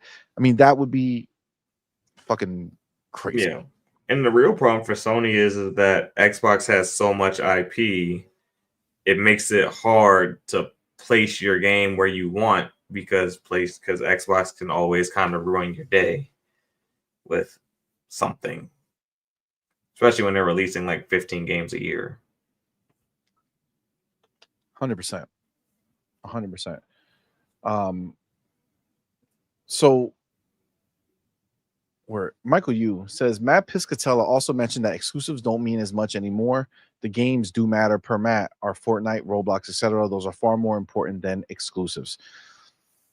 Listen, I know these dudes are out here, and it's funny to me because I can give three shits, but they're out here and they're thinking that, like that we are just accepting it as, Microsoft is doing this, so we have to be good little, devoted fans and find a reason to make this sound good, right? Like that's the narrative that they put out there, that the ponies put out there, these people put out there, to try to make it seem or try to discredit, the fact that what Microsoft is doing is genius, right? It's genius. This is the best thing that they could possibly be doing, is the best thing that they could be doing for themselves as a company, as far as financially, is the best thing that they could be doing for these studios. Because as a team, they get to, have more success, they have more budget, so they can do more, and it gives them a more broad appeal. They don't have to deal with like fucking ponies in their DMs talking crap about how their game sucks, even though it's amazing, right? Like shit like that. It's just it's such a genuinely smart fucking move to make. A move that we've seen them do elsewhere to great success. And yes, does it change the quote unquote console war narrative? Yeah, of course. Of course it does. But they chose to choose a different path that's more lucrative, and while all the same not losing its core, right? Not saying screw you guys, we're not doing Game Pass anymore, or you know what guys, Game Pass, we're not putting day and dates in there anymore, or any bullshit like that. They All of this funnels back to the desire to grow Game Pass, right? And growing Game Pass equals continuously funding Game Pass with more games. That's literally the only thing that you can do to grow Game Pass, which is put more games into Game Pass. You know what I'm saying? And as you put more games into Game Pass, the better the game is, the more likely it is to attract more people. And so, and still, just that's the way it's going to continue to grow, right? And as they put more and more in there, it just becomes more of a crazy proposition for somebody who held off and who didn't have it to then say, okay, I'm going to start spending $20 a month, and they're going to have all of these. Like, imagine somebody who joins Game Pass today who has fucking Avowed that just dropped in there, who has that Ninja Gaiden Black 2, remaster that was just dropped, who has Call of Duty that was just dropped, Indiana Jones that was dropped, fucking Hellblade that was dropped, that has all the Age of Mythologies and all that other shit, Stalker 2. Excuse me. Imagine being that person who gets to click into Game Pass and have access to all that shit, plus countless of other fucking games that are just sitting there waiting to be clicked on to play. Yeah. Like the longer people wait to jump in, the higher the value is to them when they do jump in. And it all depends on what's the trigger. You don't know which game is going to be. Now, the difference between Xbox and PlayStation is that if PlayStation had this, releasing the same type of game into Xbox into their service over and over again would not create new triggers, right? Like it's like, well, that's a similar type of game to this one. I really don't care. Whereas on Xbox, they're always doing some new, unique shit, bro. It's like there's so many, even when you think about the type of RPGs that they have, right? Like it's just all different, all unique, all like literally games that will be something that somebody uniquely would like versus something else. Right? I mean, not Fallout. Bethesda is the key, like the master of that shit, right? Like they found a way to have like 2 very different groups of fans. People that love Elder Scrolls, people that love Fallout, right?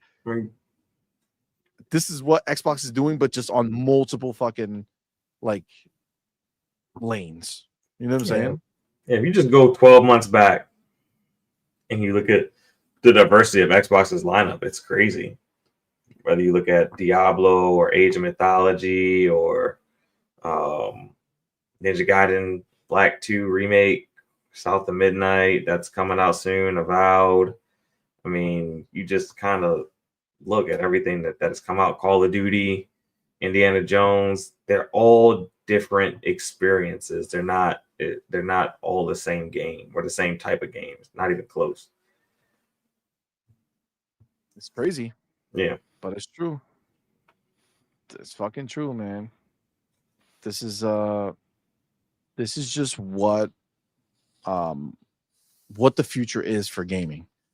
And it really I honestly I love the exposure of these like fake gamers. You know what I'm saying? Like these people who are not actually in it for the games. Like there's a difference between someone who is like was a console warrior for the sport of console warring versus somebody who genuinely was a gamer and who was just trying to big up their own games, right?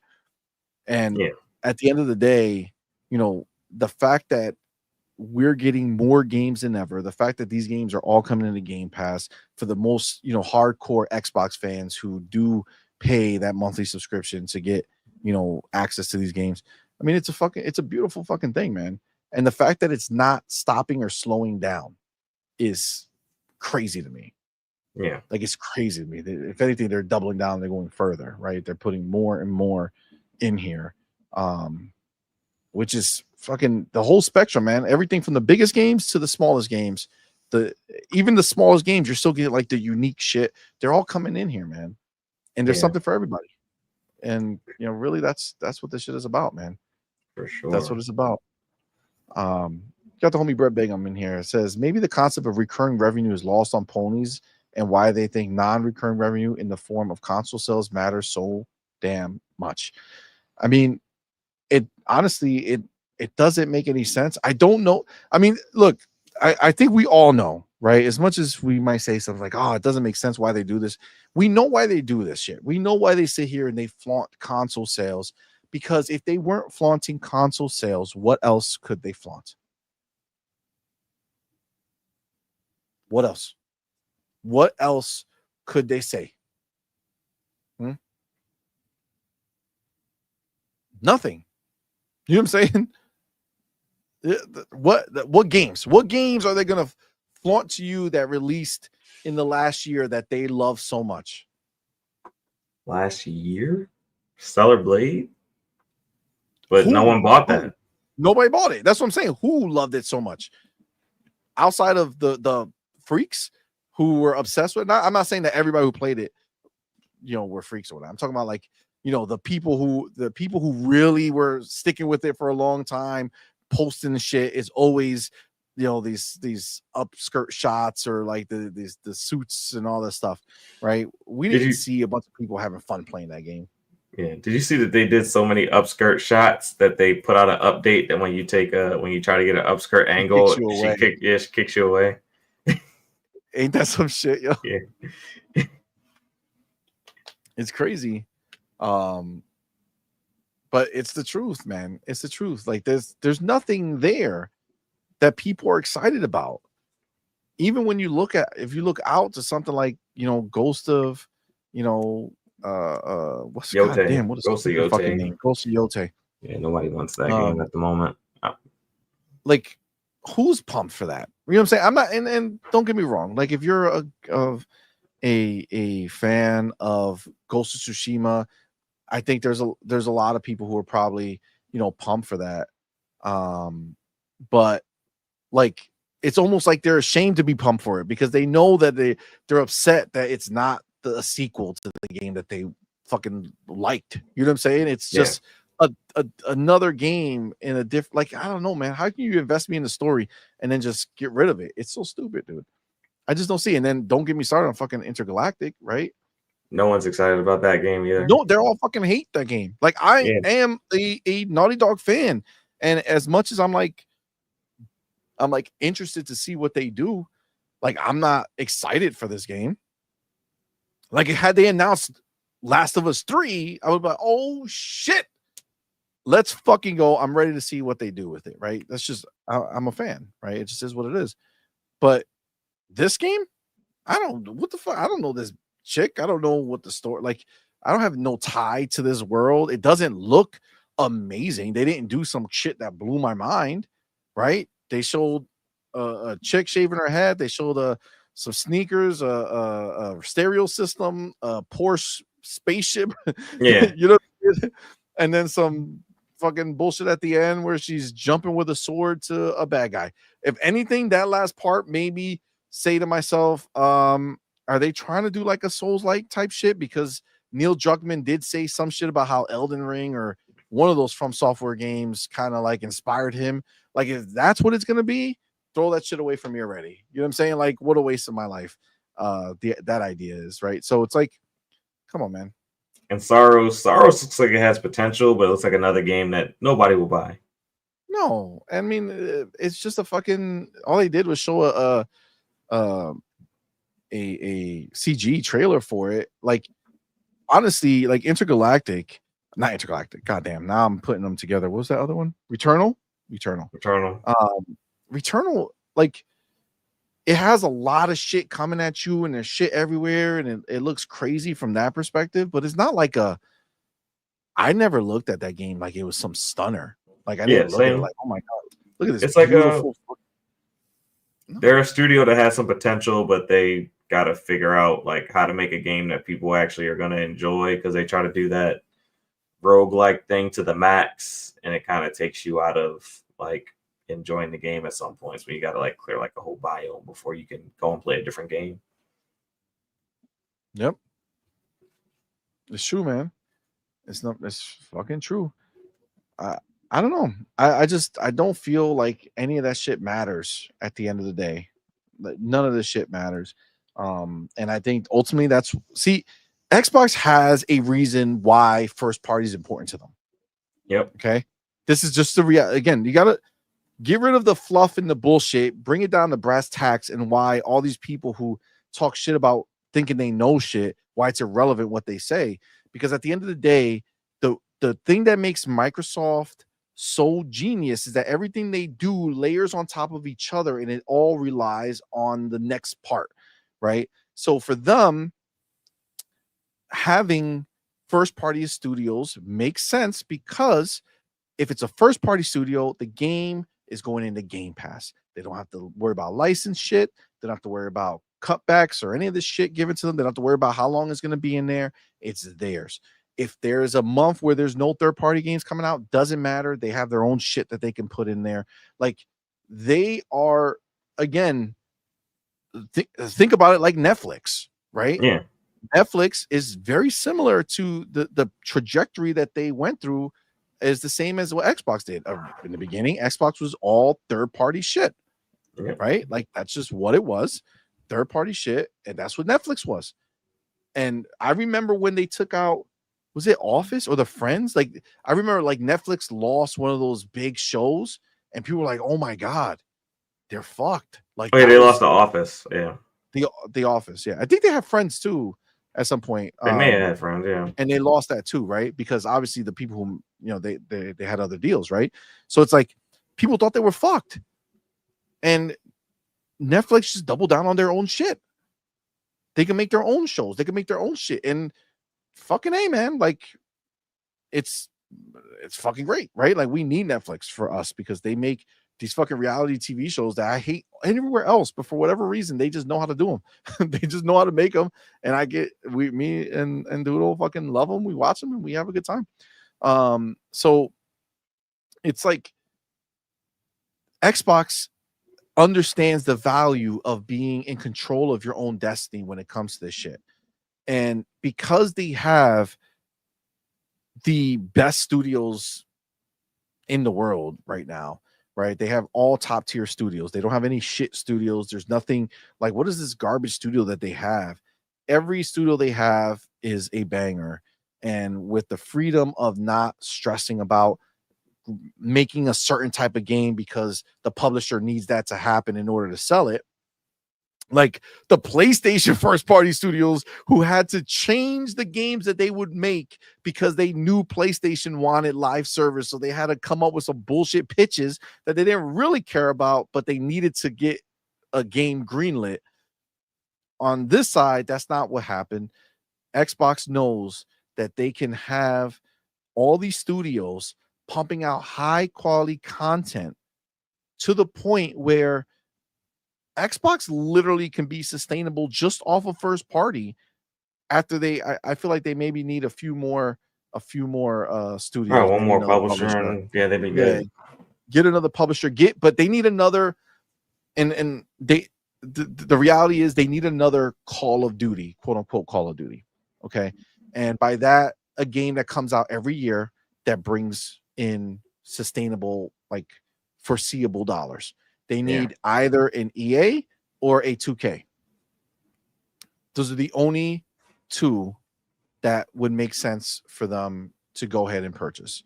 You get 2K, you get your NBA 2K, that's locked. If you get what's the other EA, Madden, FIFA, UFC, FIFA, hockey, literally every fucking game they do comes out every year at this point. Yeah. You also get Battlefield. Yeah, so Apex. That's what they need, right? They need one more of those. When they do that, that'll be the essentially end of their quote unquote need for these third party deals to be made. Not that they won't do them, and I think there's still value to that, and they'll keep putting them in the Game Pass and shit like that. But there's a difference between, relying on when the next big third party game comes out that you can get in Game Pass to help pump the numbers, versus you being able to say, okay, I know every August when Madden comes out, I don't know if that's when it comes out, but I'm just making it up. We're going to get an influx because the new Madden is going to come out. We know when the new FIFA comes out, we're going to get an influx. When we know when the new this is coming out, we're going to get a new influx. They know every year Call of Duty comes out, there's going to be a new influx of Game Pass subscribers, guaranteed, factual, no matter what. It'll keep happening every time.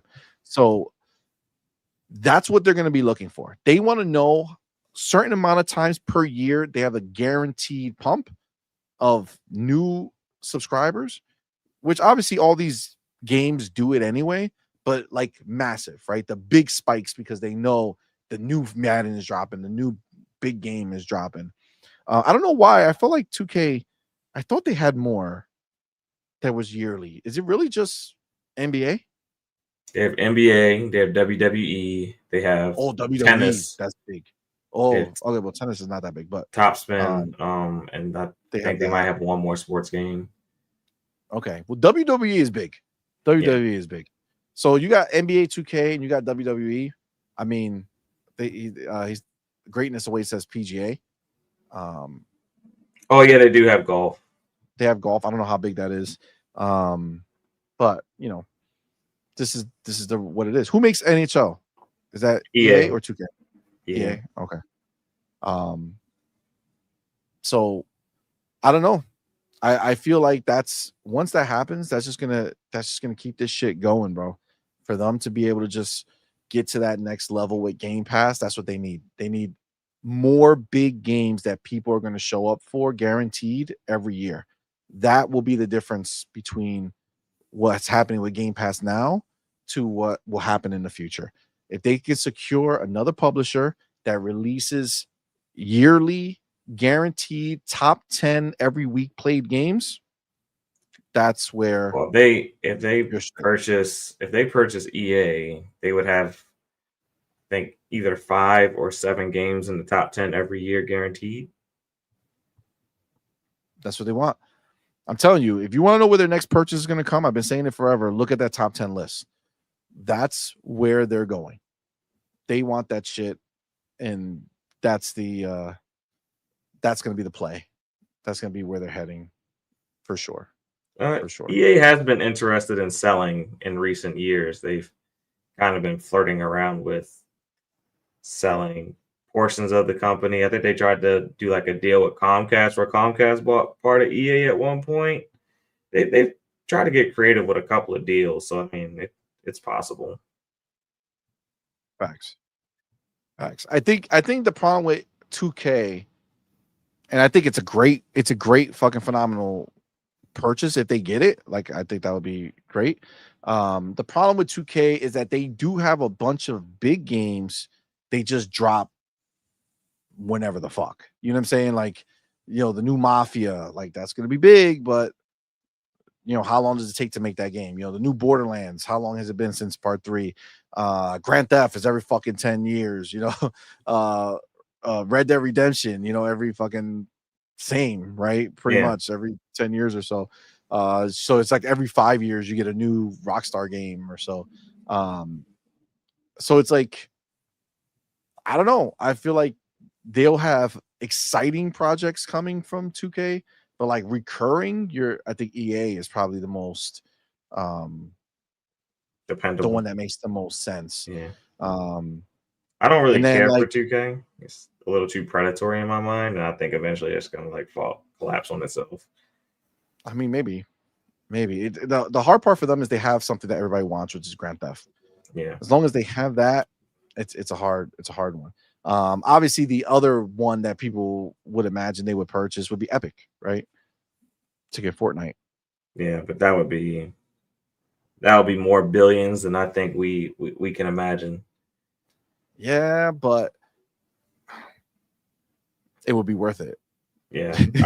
I think you're thinking like 80, 90 billion for that.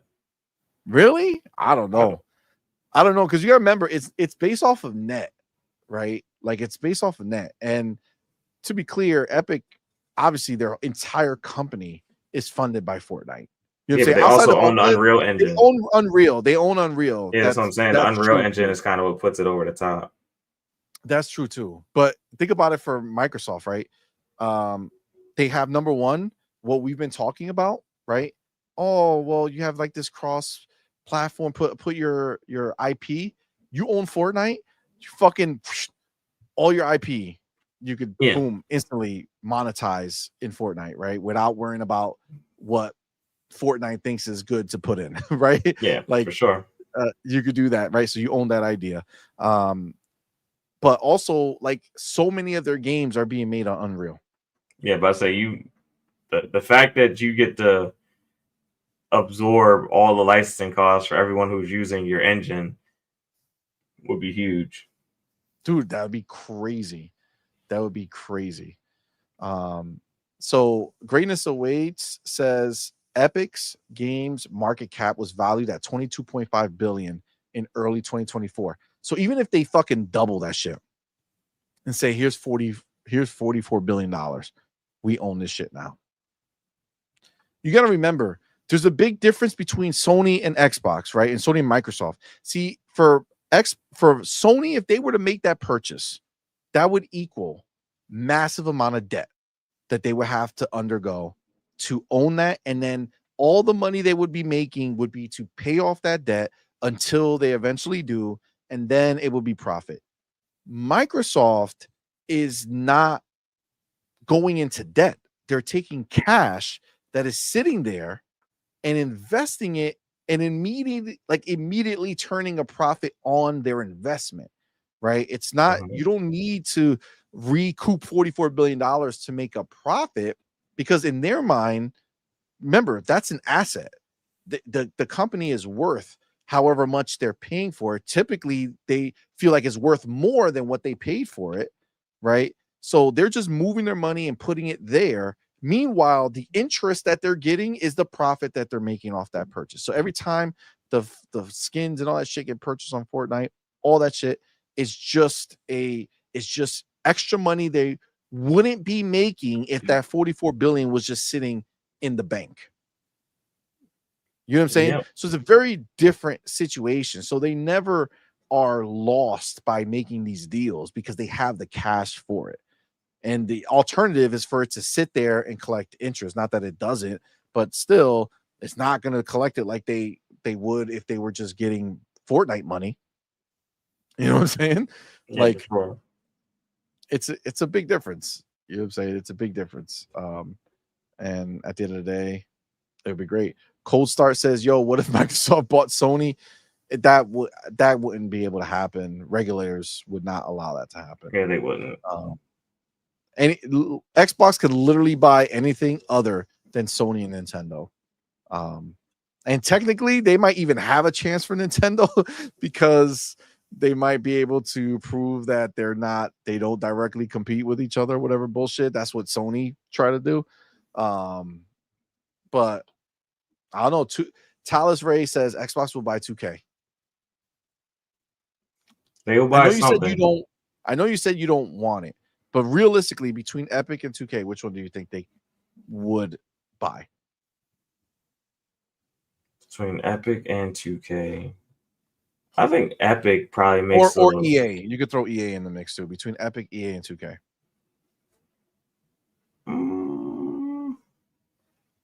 I would probably lean 2K because they can speed up those dev cycles over at Rockstar. They can get, Red Dead Redemption to come out every 5 years instead of every 10 years. They can, they can beef up the live service departments for Grand Theft Auto and kind of make that better. Like there's things that they can do there to improve how Rockstar operates. Fortnite, I feel like Fortnite is a little bit more risky, as far as how much money they pay to keep that one game going.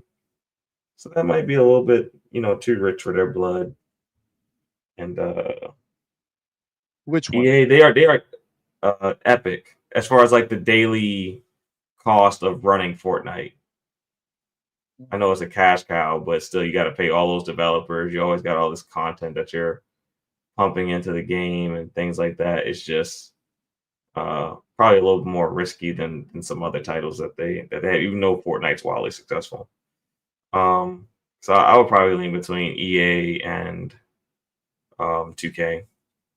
Portfolios are a little bit more diverse. I mean, I do like the Unreal Engine aspect and that you make a shit ton of money just off of licensing your engine out. Plus, save money from them not paying licenses. So yeah, you save money and make money.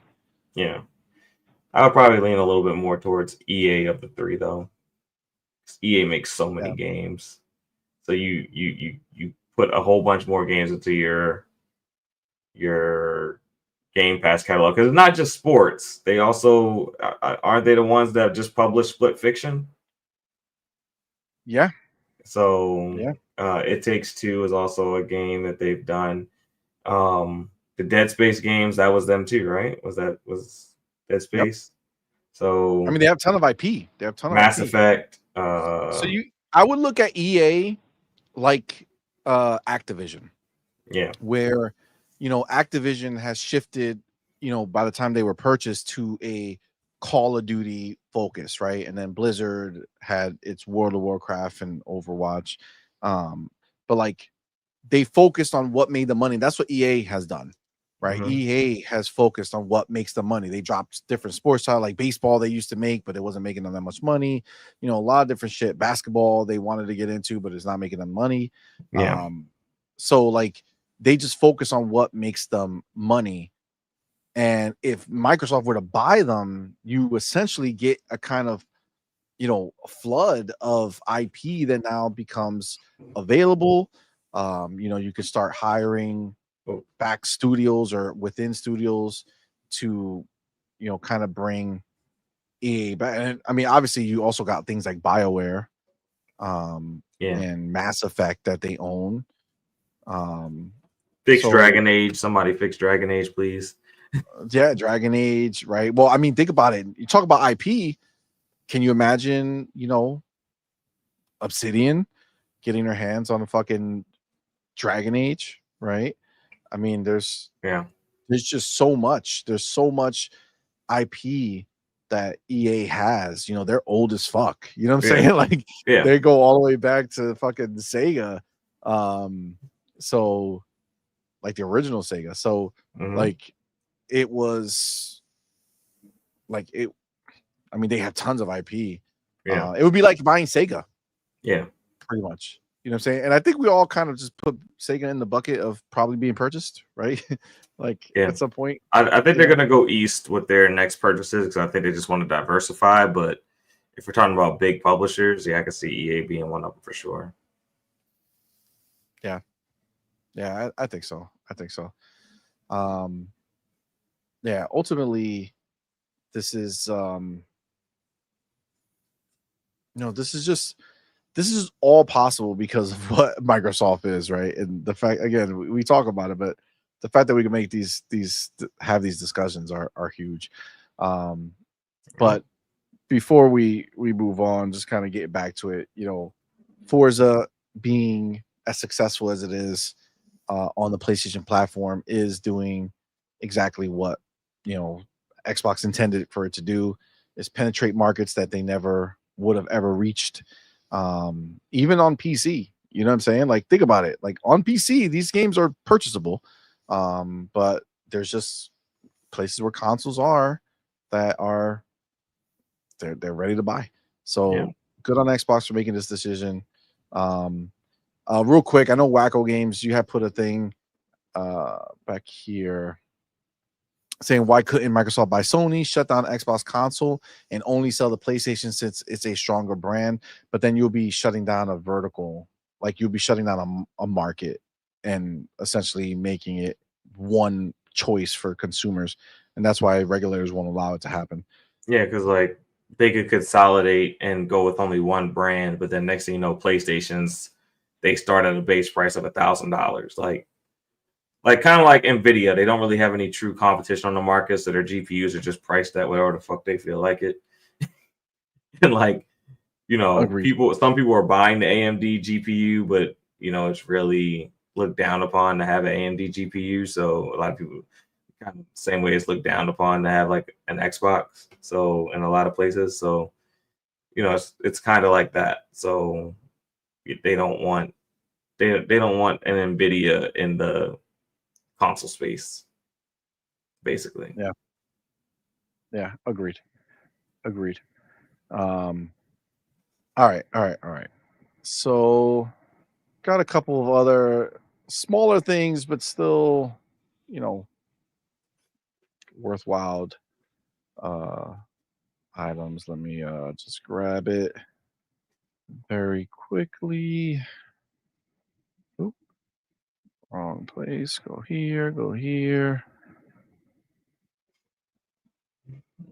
There's a it's like a lot of smaller little things. But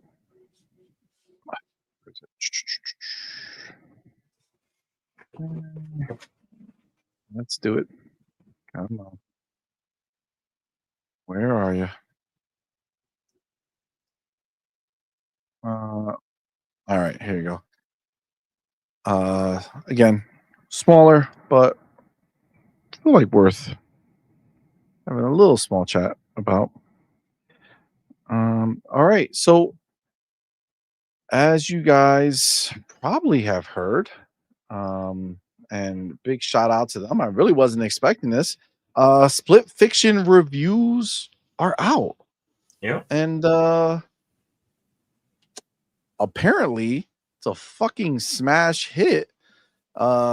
Getting shit tons of 10s, 9s, and 8s. And on Metacritic, it's a 90. It's actually I have to double check, but it's gone up. It's 91 on OpenCritic, 90 on Metacritic, and I believe, if I'm not mistaken, it moved up to 91 on Metacritic, making it the highest rated game for 2025 so far. Obviously, it's only been a few months, but fucking A, man. Good on them. Goddamn, I did not expect, Split Faction to honestly be that good. Like I feel like Highest score is a 92 on PC and Xbox, 91 on PlayStation. 91. It's Split Fiction is a 92. 92 on PC and Xbox, and 91 meta on PS5. Okay, so it's a 92. So again, essentially making it the highest rated game in 2025, which is fucking wild. I mean, listen, It Takes Two was cool. I played with Doodle. I don't think we beat it. I don't think we stopped playing because it was bad. I think we just got caught up with some other shit. But it was pretty dope. We did go back, and when they did that remake or remaster of Brothers Two Sons, like their first game, we did review it. We did get a copy sent to us. We loved it. We beat that one. And we did play, privately A Way Out when that first came out. And we loved that one. That was fucking awesome. Phenomenal. That was really, really fucking good. Honestly, probably worth a nice little remaster. It's been a while. It'd be nice to see that shit come back out, looking real good, because that was a real good game. And then like I said, It Takes Two, we know it was popular. We know it sold like 25 million copies. Half of it is in China, but still one game of the year also. Yeah, it did win game of the year. So it's definitely it's like not surprising, to say that it's like this one's doing well. Like It Takes Two sold a bunch. We had a lot of fun playing it. We'll probably get back to it, but Split Fiction, fucking A, man. Like I'm being dead honest. When I saw it, I was like, not like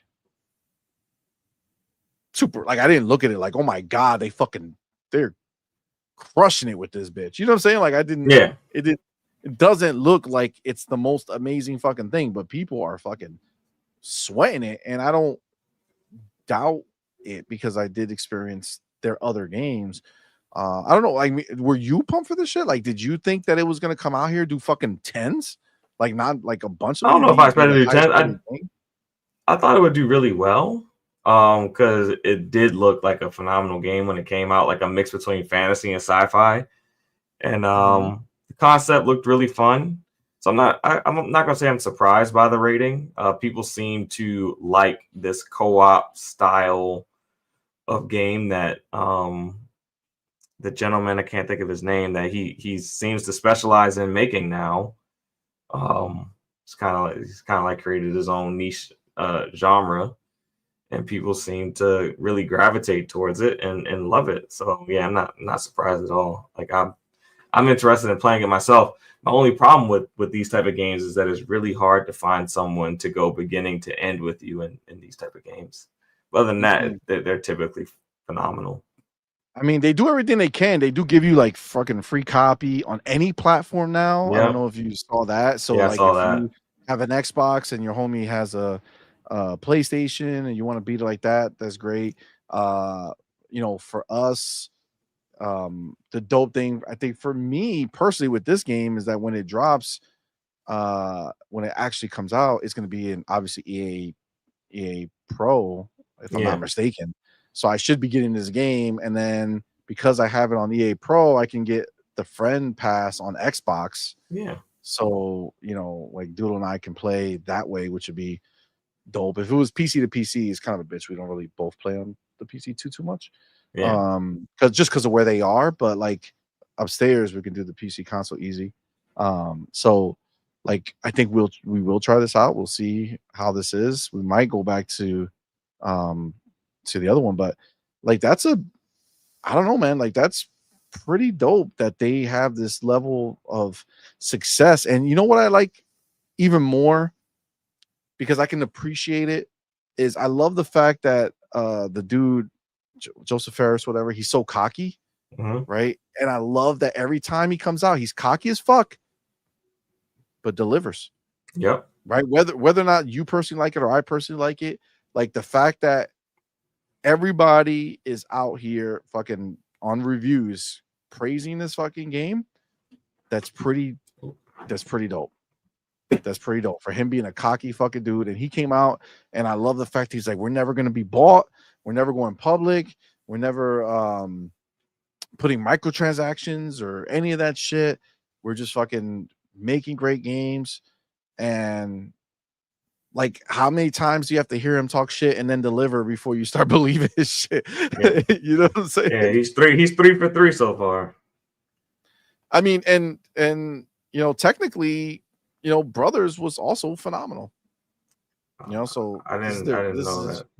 Hazelight is 3 for 3.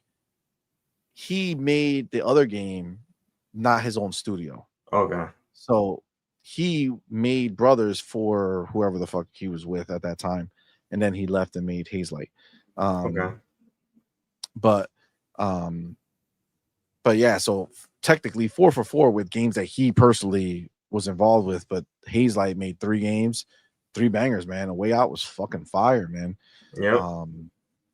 Really, really love that shit. So, and I do love the fact that he's kind of, essentially carved out their own little market. You know what I'm saying? Yeah, because nobody else is making these type of games. No, and even like it's a co-op game, okay, but like even co-op games that exist are not like this. Yeah, you know what I'm saying? Exactly. Those games are just single player games that they're like, all right, add a person in there. They may make some story beats that allude to 2 people or shit like that, but like this dude, like he's just like, trying to be unique every time, and they craft so many experiences, even all the way back to Brothers, Two Souls. Like, I mean, not Two Souls, Brothers. Is that what it's called? Two Sons, Tale of Two Sons, or whatever. It was like you would play the game, and as you played, like you would be doing different shit. Like it wasn't just rehash shit. And It Takes Two, same shit. Like always doing something different, right? Never staying in one pocket for too long. And from the reviews, that's basically what he's managed to do here, with an entirely different fucking setting and situation. Being able to do it again, where again you're in that same, not doing the same shit for too long, finding unique shit to do that's not just in every other fucking game. Kudos to him, man. He fucking crushed it. Like, I don't know. Do you think you're gonna pick this up? I think I will. I just gotta find someone who's gonna play it with me from beginning to end. I saw that. That's the challenge. When like, cause I didn't get It Takes Two, but I got A Way Out, and I played it with like 3 different people, and I never made it all the way to the end. I made it further with each and every person, but I never made it all the way to the end. Like a handoff and shit. Yeah. Yep. Oh man, that's fire. I think in A Way Out, I made it to the part. The furthest I made it is to like when you're going down the river, and then you do that, and I think after you make it through the river, you make it to like your girlfriend's house or something like that. Yeah, the house in like that trailer park or whatever the fuck. Yeah, I think that's like the furthest I made it. Gotcha. Gotcha. Yeah, that's. I still want to finish that game, by the way. So. It's really a good game, yo. Yeah, it's really a good game. So look, I'm definitely intrigued. The funny shit will be come fucking game of the year. The fucked up part is that they found their other game. They found their other game. They don't have to give it to an Xbox game now. Yeah, but it's still gonna be hard to deny Xbox. Like Xbox could have 3 games nominated for Game of the they'll Year. be nominated. They'll be nominated for sure. But think back to It Takes Two. What else was nominated with It Takes Two? There was some pretty games, like some pretty good games, and they fucking still took it. This is gonna be his, Joseph is basically Hideo Kojima to Jeff at this point. You know what I'm saying? I kind of dare them at this point not to give Ninja Gaiden 4 like a 88 to a 90 Metacritic, because like, are we serious at that point? Are we really serious about gaming? Because that shit looks amazing. It does. It does. That game would have to fall on its face to not be like in the high 80s, possibly a 90. But this is the thing. That game, even though it's going to be dope, it's still going to be divisive. Like, people are going to be like, oh, it's too hard, or is it? You're going to end up with people who are going to give it a lower score just because they can't play it the right way, right? Whereas this is a universal, family friendly, but also technically hardcore. Bunch of people playing it with their kids. I'm telling you, chances are, regardless of what's released, outside of maybe Grand Theft Auto. I think the Game Awards punishes those type of games. The really big, too big to fail games. They don't really tend to get the Game of the Year type recognition, even though they should. Did Grand Theft Auto 5 win Game of the Year? I don't think it did it? Did the Game Awards even start yet? Like, that's how old Grand Theft Auto 5 is. Did the Keeley Awards start yet? Well, it's 10. Didn't they just have a decade? Didn't they just do 10 years? So maybe it was after. Yeah, because Grand Theft Auto 5 was on 360. From 360 to, Xbox One to Xbox Series. Well, listen, what I'm saying is that Xbox just got kind of fucked, where I felt like they would have been a bigger contender. I think they're going to end up for sure being nominated. They have to. There's just too many great games that they're going to be dropping. So too many shots to miss. But it's probably going to be either Grand Theft or Split Fiction at this point, which is kind of a bitch because there's a lot of great games coming from Xbox. But it be what it be. Fuck it. Yeah. Good. Kudos to them, though. Kudos to Joseph. I love the fact that he talks shit and then backs it up. You know what I'm saying? Like, that's the money shot right there. All right. On to the next one. Again, just a kind of quick hit, but I'm sure you guys heard it. I was very confused. I was like, what the fuck is happening? Acclaim returns as publisher under new owners after 20 years. 1-year hiatus. Fucking A, bro. That's last time I remember Acclaim, it was like N64 games. Yeah, dude. Yeah, like I think they did No Mercy, which is like one of my favorite wrestling games. Ooh, it's possible. All right, so I have Insider Gaming here. I'm using their report on it. It says, for the first time in over 20 years, Acclaim is returning as a publisher under new owners.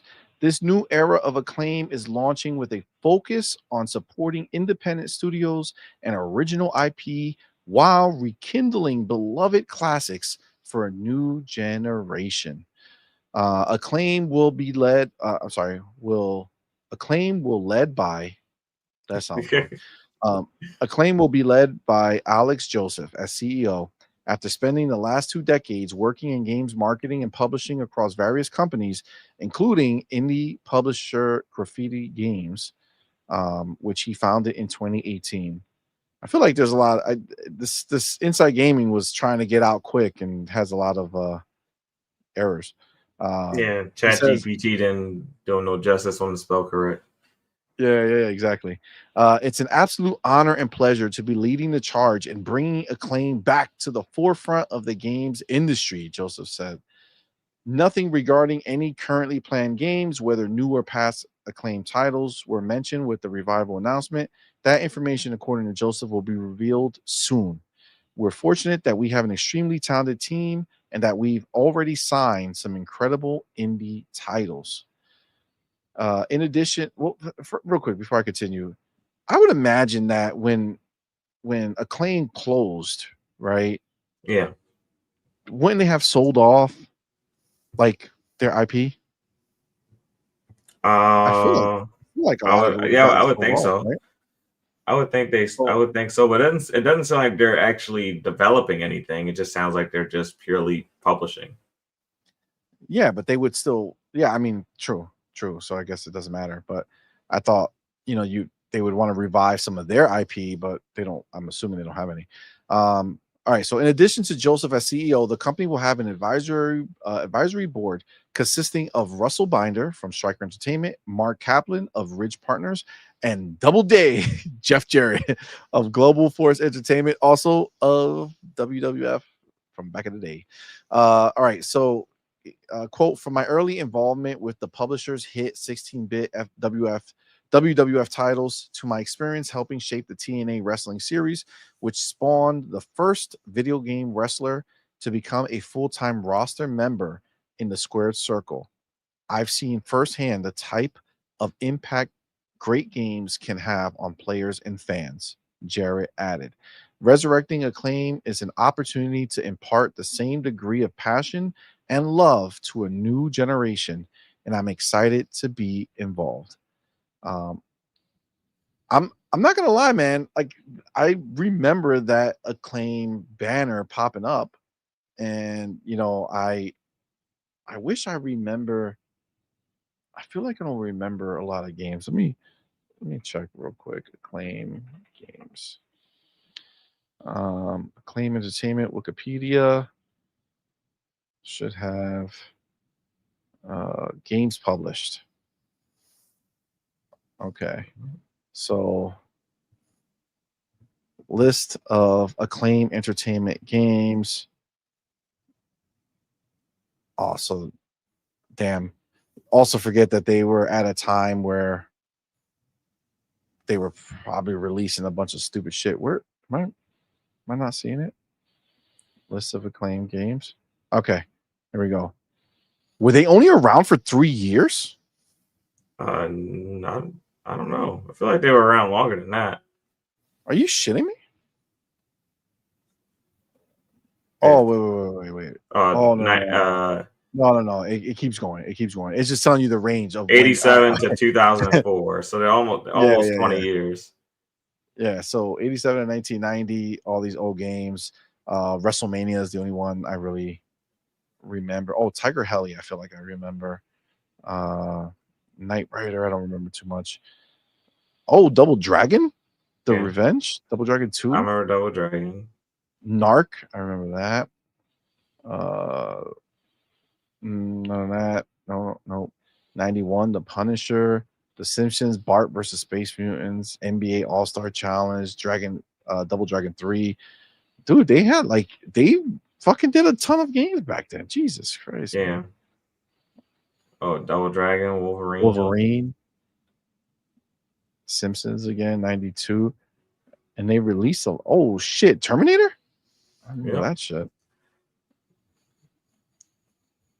Were they just re-releasing a lot of these games on other places too? The Amazing Spider-Man Part 2 on Game Boy. It's a lot of games, dude. NBA All-Star Challenge. All right, so when did NC? So this is Royal Rumble. Royal Rumble for SNES, Sega Genesis. Come on, man, that's fire. I even did Mortal Kombat, which sounds familiar. Mortal Kombat they did? Wow. So Sega, Mortal Kombat was Acclaim. Damn. RoboCop, Addams Family. Quarterback Club. I remember Quarterback Club.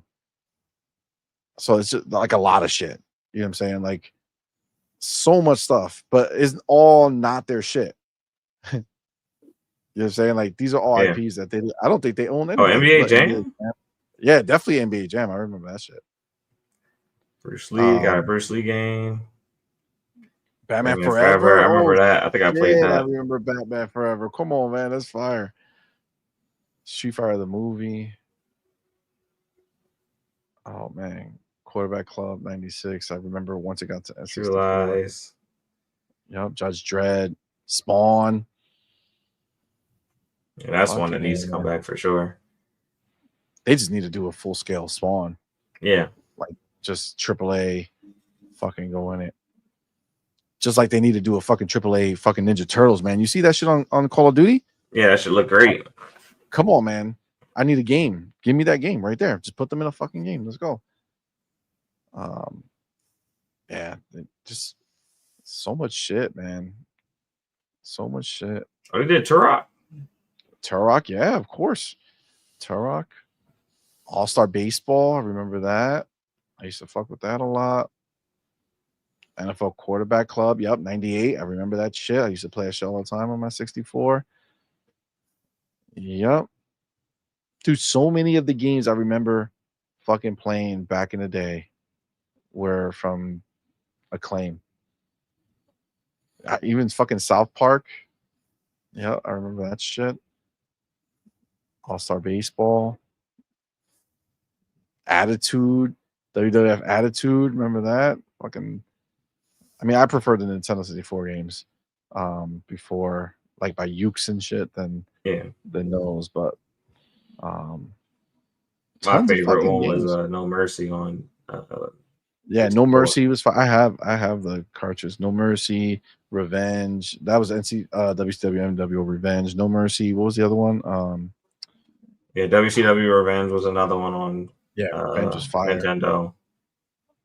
And fucking, I remember picking Goldberg, doing that fucking spear, taking people down. It was beautiful. So many, man. So many. So, like, look, you know, they were huge, man. It's crazy how they couldn't keep up, but mostly because it's probably all licensed shit. You know what I'm saying? Yeah, like they didn't make any of these games. They like literally just published them. Yeah, so it's like, well, if you're not giving me the best rate anymore, then I'll go somewhere else. Oh, they even published Crazy Taxi for Sega in America. This is my shit. Dave Mirra Freestyle BMX. Yo, I used to love that fucking game. That shit was fire. Yep. Dave Mirra. God damn, so many of these games. Well, I mean, there's they did BMX Triple X too. These motherfuckers, they didn't care. They didn't care. They just fucking put out anything after a certain point. I mean, damn. I mean, this is the thing. The uphill battle they have is that it's just a they're just a publisher. So it's all about what they can find, who they can get. Probably going to be smaller indies for a while. You know, they probably don't have a ton of budget to make a big impact as far as like bringing on a big you know, developer. You know what I'm saying? Like they're not going to spend $50 million on a game. You know what I'm saying? Yeah. So we'll see, man. We'll see what they do, but doesn't seem like there's going to be a large amount of big games coming. But listen, at this point, it's dope to just have them back, man. It's going to be cool to turn on the game. I hope they kind of keep it similar. It's like their old, you know, the old way you would see their name pop up when you turned it on. So yeah, man, I think this is dope. It's cool that it's coming back. I don't know how much it's going to matter to the world, but it's pretty cool. It's almost like when Atari said they were coming back. Remember? Yeah. And it's like, okay, yeah, technically they're back, but who gives a fuck? You know what I'm saying? Like who cares? You know, they came out with that new console. I don't think anybody bought it. I do want to check out their hotel though. They have a hotel? They have gaming hotels. Yeah, Atari has some gaming hotels. Are you shitting me? One's in Vegas. One of them is in Vegas. Really? Yeah. Interesting. So you go like your hotel room, it's like loaded up with consoles and a bunch of games and stuff. It's pretty cool. That's wild. Anything else about this for you? Anything you? No, I mean it's good to see them back. But it's kind of like a wait and see thing because they don't really make any games. So maybe whoever said early in the show that PlayStation is going to sell out their studios, Acclaim can buy them. There you They go. don't have any right now. There you go. They can buy them. Oh man, that's funny. All right, yeah. I mean, I don't know in the chat. I don't know if any of you give a shit about, Acclaim and what. I mean, they were big in the space at one point in time. Yeah, they were. They were big in the what? In the gaming space. Oh yeah, I mean they were huge. We like I tell you, I go through that list. So many of the games that I actually like played and put a lot of time and hours into, especially on Nintendo 64, because there weren't like a ton of games, So they happened to make a lot of the game or publish a lot of the games that I really enjoyed playing. So, seeing Acclaim is going to be awesome. I just hope that they can find, games to do. It would be dope for them to get like what's that wrestling game that came out that's not like WWE? TNA. Is that TNA? I mean that's what he built. You got TNA and you got AEW wrestling. Okay. So it would be dope for them to like do those two games, you know what I'm saying? Like both of them, like go back and forth, kind of get back into wrestling, which would be cool, I think that's dope. I feel like I like nostalgia for it for me. So it's like I'll be interested. I don't know what's going to come from it, but I'll definitely be interested to see what they end up doing and if they ever get like a hit or maybe they publish a fucking indie game that becomes game of the year or some shit. Never know. All right. And then just let me take my chapter real quick and then last thing here.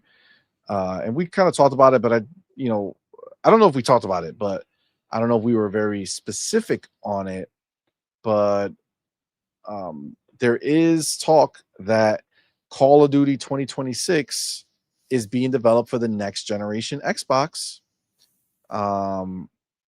And first of all, I love the fact that this is a thing because it just like there's rumors outside of just the box coming. You know what I'm saying? Yeah. Like 2026, we had this rumor. Everything lines up about it, right? 25-year anniversary for Xbox, 25-year anniversary for Halo. Great opportunity to kind of revisit the fuck up that happened for the series consoles. They wanted Halo to launch on, they wanted Halo and Xbox to launch for the first time since the original Xbox at the same time, and they planned it and then they fucked it up. This would be the perfect time to hit everything. 25-year console, 25-year Halo, first time in 25 years that a Halo game launches with an Xbox. It lines up too well.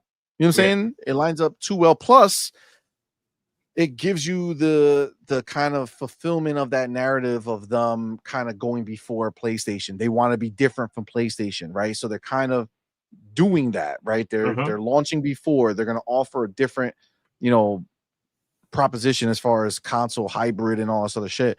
So that part of that rumor always made sense. It's almost like I can't see it any other way. But it's always been an isolated rumor, meaning it's always just been the discussion about the box. This is now a rumor about a game that's being developed for the next generation console. So let's dive into Insider Gaming's article here. And it says, it's been claimed that Call of Duty 2026, which is assumed to be another Modern Warfare title, is in development for the next generation Xbox.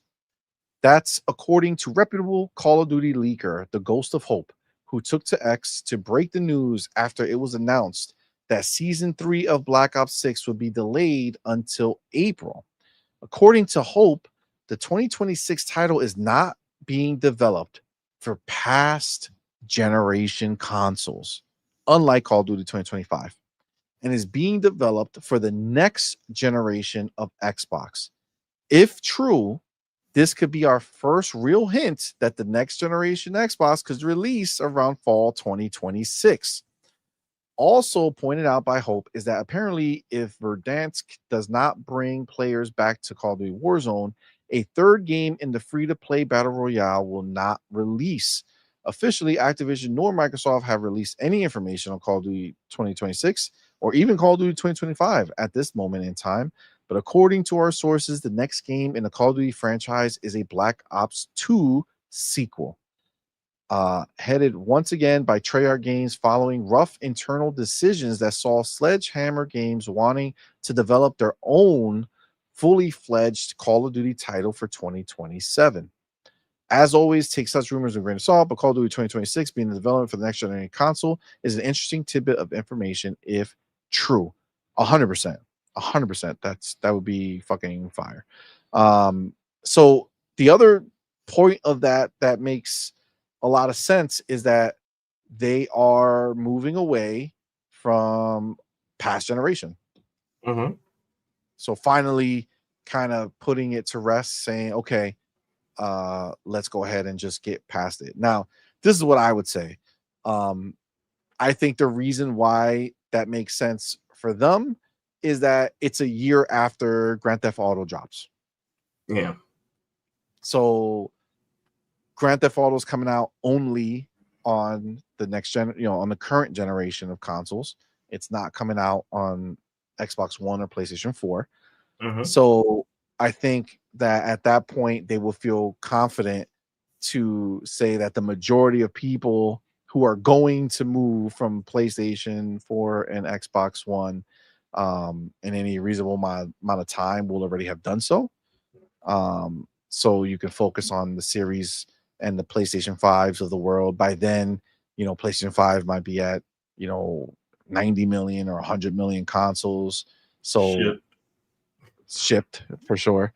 But enough people that Xbox would be like, all right, we can go ahead and make it. And, that would be that's huge because then we could finally see what a next gen game will look like from Call of Duty. What happens when you have the dollars and the backing of Microsoft on a Call of Duty game that's only focused on next gen. And I don't mean, I'm sorry, when I say next gen, I mean current gen plus next gen. That's going to be a huge thing for me. And I think it's going to be huge in general, but also the fact that it's coming out for the next gen Xbox essentially makes it, puts it in a position where it's the only next gen box out there, right? So it's the only next gen box that's out there, and it's an Xbox. Yeah, dude, shit, man. Yeah, I think it's extremely interesting because it kind of puts them in a situation. I was talking about it yesterday that we've only heard about the Call of Duty people having it, so there's a real potential that Xbox is only giving dev kits to their internal studios. I mean, they have enough to where that's not a big deal, but you could go a year or a year and a half where Xbox is the only company making next generation titles. True. I mean, the only thing I would say about that is I don't know if you want to be, I don't know if you want to piss off your partners. Yeah. You know what I'm saying? I'm sure they want to develop for the new Xbox as well, but I'm just saying if they're really like keeping it close to the vest, they don't want the specs out yet. It could create a situation where there's a vacuum to where only Xbox has next generation first party games for a period of time. Yeah, I think Xbox is probably banking on the fact that, you know, people are still going to develop whatever game they're developing for the series, X and S, and it's just for this moment in time, the games that would be ready to release on the Xbox are only going to be games that were already in production, right? Yeah, Like nobody is starting. Like if Xbox is ready now to start handing out dev kits to like start making a game, like you're not going to see those games for years, right? yeah, for sure. Um, so they know that in the beginning, it's mostly going to be just the best version to play, like the best place to play any game that comes out, right? Hmm. Because it's all going to just be these companies who are just using the power to just make the game they're already making better, versus companies that are legitimately making next gen games. You Yeah, know what I'm saying? yeah, I know exactly what you're Um, saying. so that's probably why it's not like so out there. Hmm. Because I figured I would imagine they'll give them like a year. You know what I'm saying? Like I think like this fall, the companies will start having the dev kits to like finish up their games Yeah, and go through shit. Is what I can imagine. Outside of like select companies, like I gotta imagine if if Xbox is dropping next year, Rockstar has whatever Xbox has. Is yeah, the way I would see it. I would say like Rockstar knows what's in the next Xbox. I can see that. Maybe some of their, you know, the titles that they really want to see um taking advantage more of the box they probably have out there. Or that shit could be everywhere under like fucking the strongest NDA possible, Yeah, where only the people who need to know would know. And if that ever leaked, it would mean that somebody, you know, they would be able to kind of pinpoint it faster, something like that. Um, I mean, Powerhouse says supposedly new Xbox dev kits have been sent out. I don't know. It's possible. It's possible. I yeah, think. I think at this point, you look at what's happening in the console space, and um, I think people are prematurely like excited for, you know, next gen, because I feel hmm, like this gen didn't really kick off till now. Like we're just like Hellblade, really 2024, I would say. It was like the let's go back May 2023 with Starfield, right? But like in a cadence of games that you would want to be able to say, like, oh right, we're getting a bunch of next gen games, right? Like Starfield kick it off, Hellblade, kind of was there. Obviously Indiana Jones, shit like that, Call of Duty. But like it's been a slow trickle where now we're kind of getting more into like, okay, a lot of games are looking good and things are starting to roll. So I think honestly, I think Xbox are going to be the ones, internal studios are going to be the ones that are going to be showcasing this box, right? Like everybody else will just make the better version for this box, but I think internal studios are going to be the ones who do it. I mean, as far as you're concerned, what do you think about this? What does it mean to you that this is possibly happening? And where are you kind of sitting with it all? I am. I'm kind of excited. I want to see Xbox. Like it kind of feels like the Me too. 360 era where they dropped earlier than the PS3, and they really benefited from Mhm. it and allowed them to get a real edge in a bunch of markets that they didn't really have an edge in. I kind of feel like this is going to be the same thing, but this time PlayStation's kind of in a position where they can't in good faith release the PlayStation 6 knowing that they just charged you 750 for the Pro like not even a Facts. year ago. So Big facts. Big they're kind facts. of in a rock and a hard place. So it kind of gives Xbox a real chance to kind of take over the quote unquote next generation of consoles.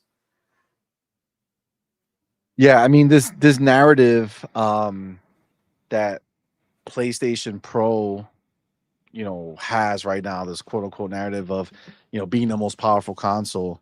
Um, I think the fact that it hasn't really lived up to that hype, from when it Yeah. released to now. Like, it's nothing about it screams like, oh my god, the best version of this game is like the barely better version of the game. You know what I'm saying? Yeah. Like that's pretty much where they are right now.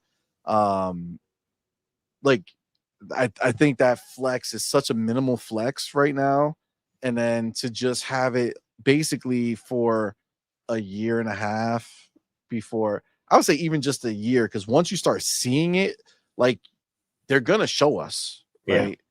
Like, there's a very real chance we might not see the box, but there's a very real chance that we're gonna see games this summer that are gonna be coming out for that new box. Yeah. Oh, You know what I'm saying? definitely. Like, we're gonna see shit that's gonna say like in game, you know what I'm saying, or whatever, in engine. So that's gonna be happening. So as that kind of keeps going, then you go look at a PlayStation game or whatever the hell they're releasing, and it's like, damn, like you're gonna be behind. And remember, Shuhei came out and said in an interview he thinks 2028. So this is not necessarily going to be the PlayStation, 3 and the 360. That was only a year difference. Yeah. You know what I'm saying? You're talking a potentially 2-year fucking gap of Xbox first party titles releasing on the next gen console, and then the lesser versions going elsewhere. Yeah, for sure. That's a long fucking time, man.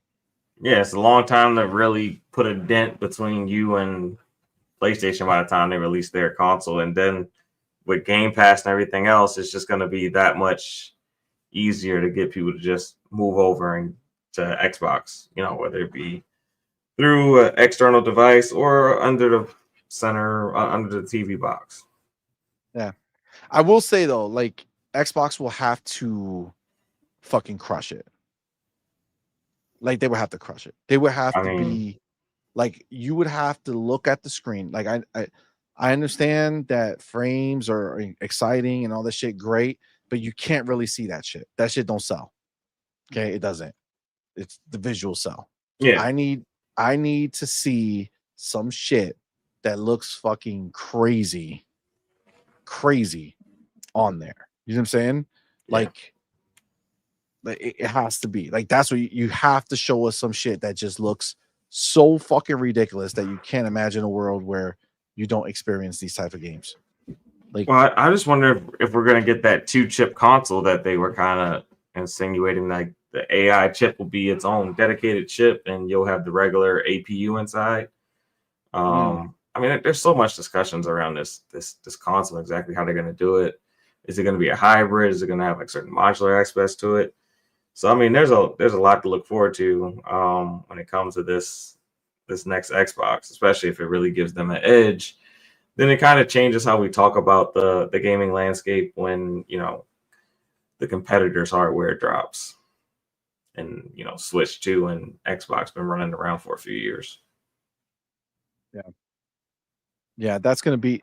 I mean, that's gonna be wild, especially if Nintendo really is just going for like that last generation shit, like the Xbox One, PlayStation 4 level of shit. I mean, dude, that would be devastating for that handheld. As far as like core gamers, like, they'll still sell their Marios and shit, but for how long can you kind of live off that when Xbox is out here dropping crazy shit, and the other consoles are getting the lesser versions, but still good shit. I don't know, man. I think it's gonna be wild. I'm very, very excited, man. Like, I'm very pumped for what next gen is, what's gonna be. I want to see the hybrid nature of it. I want to see if that's gonna be the PC to rule them all. You know what I'm saying? Like, that's all I need to get, and I'm good. I want to see the handheld situation play out. Yeah, I'm interested to see how, in this next generation of hardware, what role does AI play in our gaming experience now? Hmm. So Facts. Like before you send a text message, like, hey, does this text violate the terms and agreements? I'm not trying to get booted for 24 hours Xbox, and maybe the AI tells you like, hey, you can't quite say that. Yep. I mean, it's very possible, man. It's very, very possible. Listen, I'm excited. I'm looking forward to it. It's a good time, man. Great time to be a gamer. So much exciting shit going on. Yep. Just fucking enjoy your gaming, bro. This is the time, man. It's fucking dope. With that, guys, this is where we're gonna wrap it up, man. We had a fun show.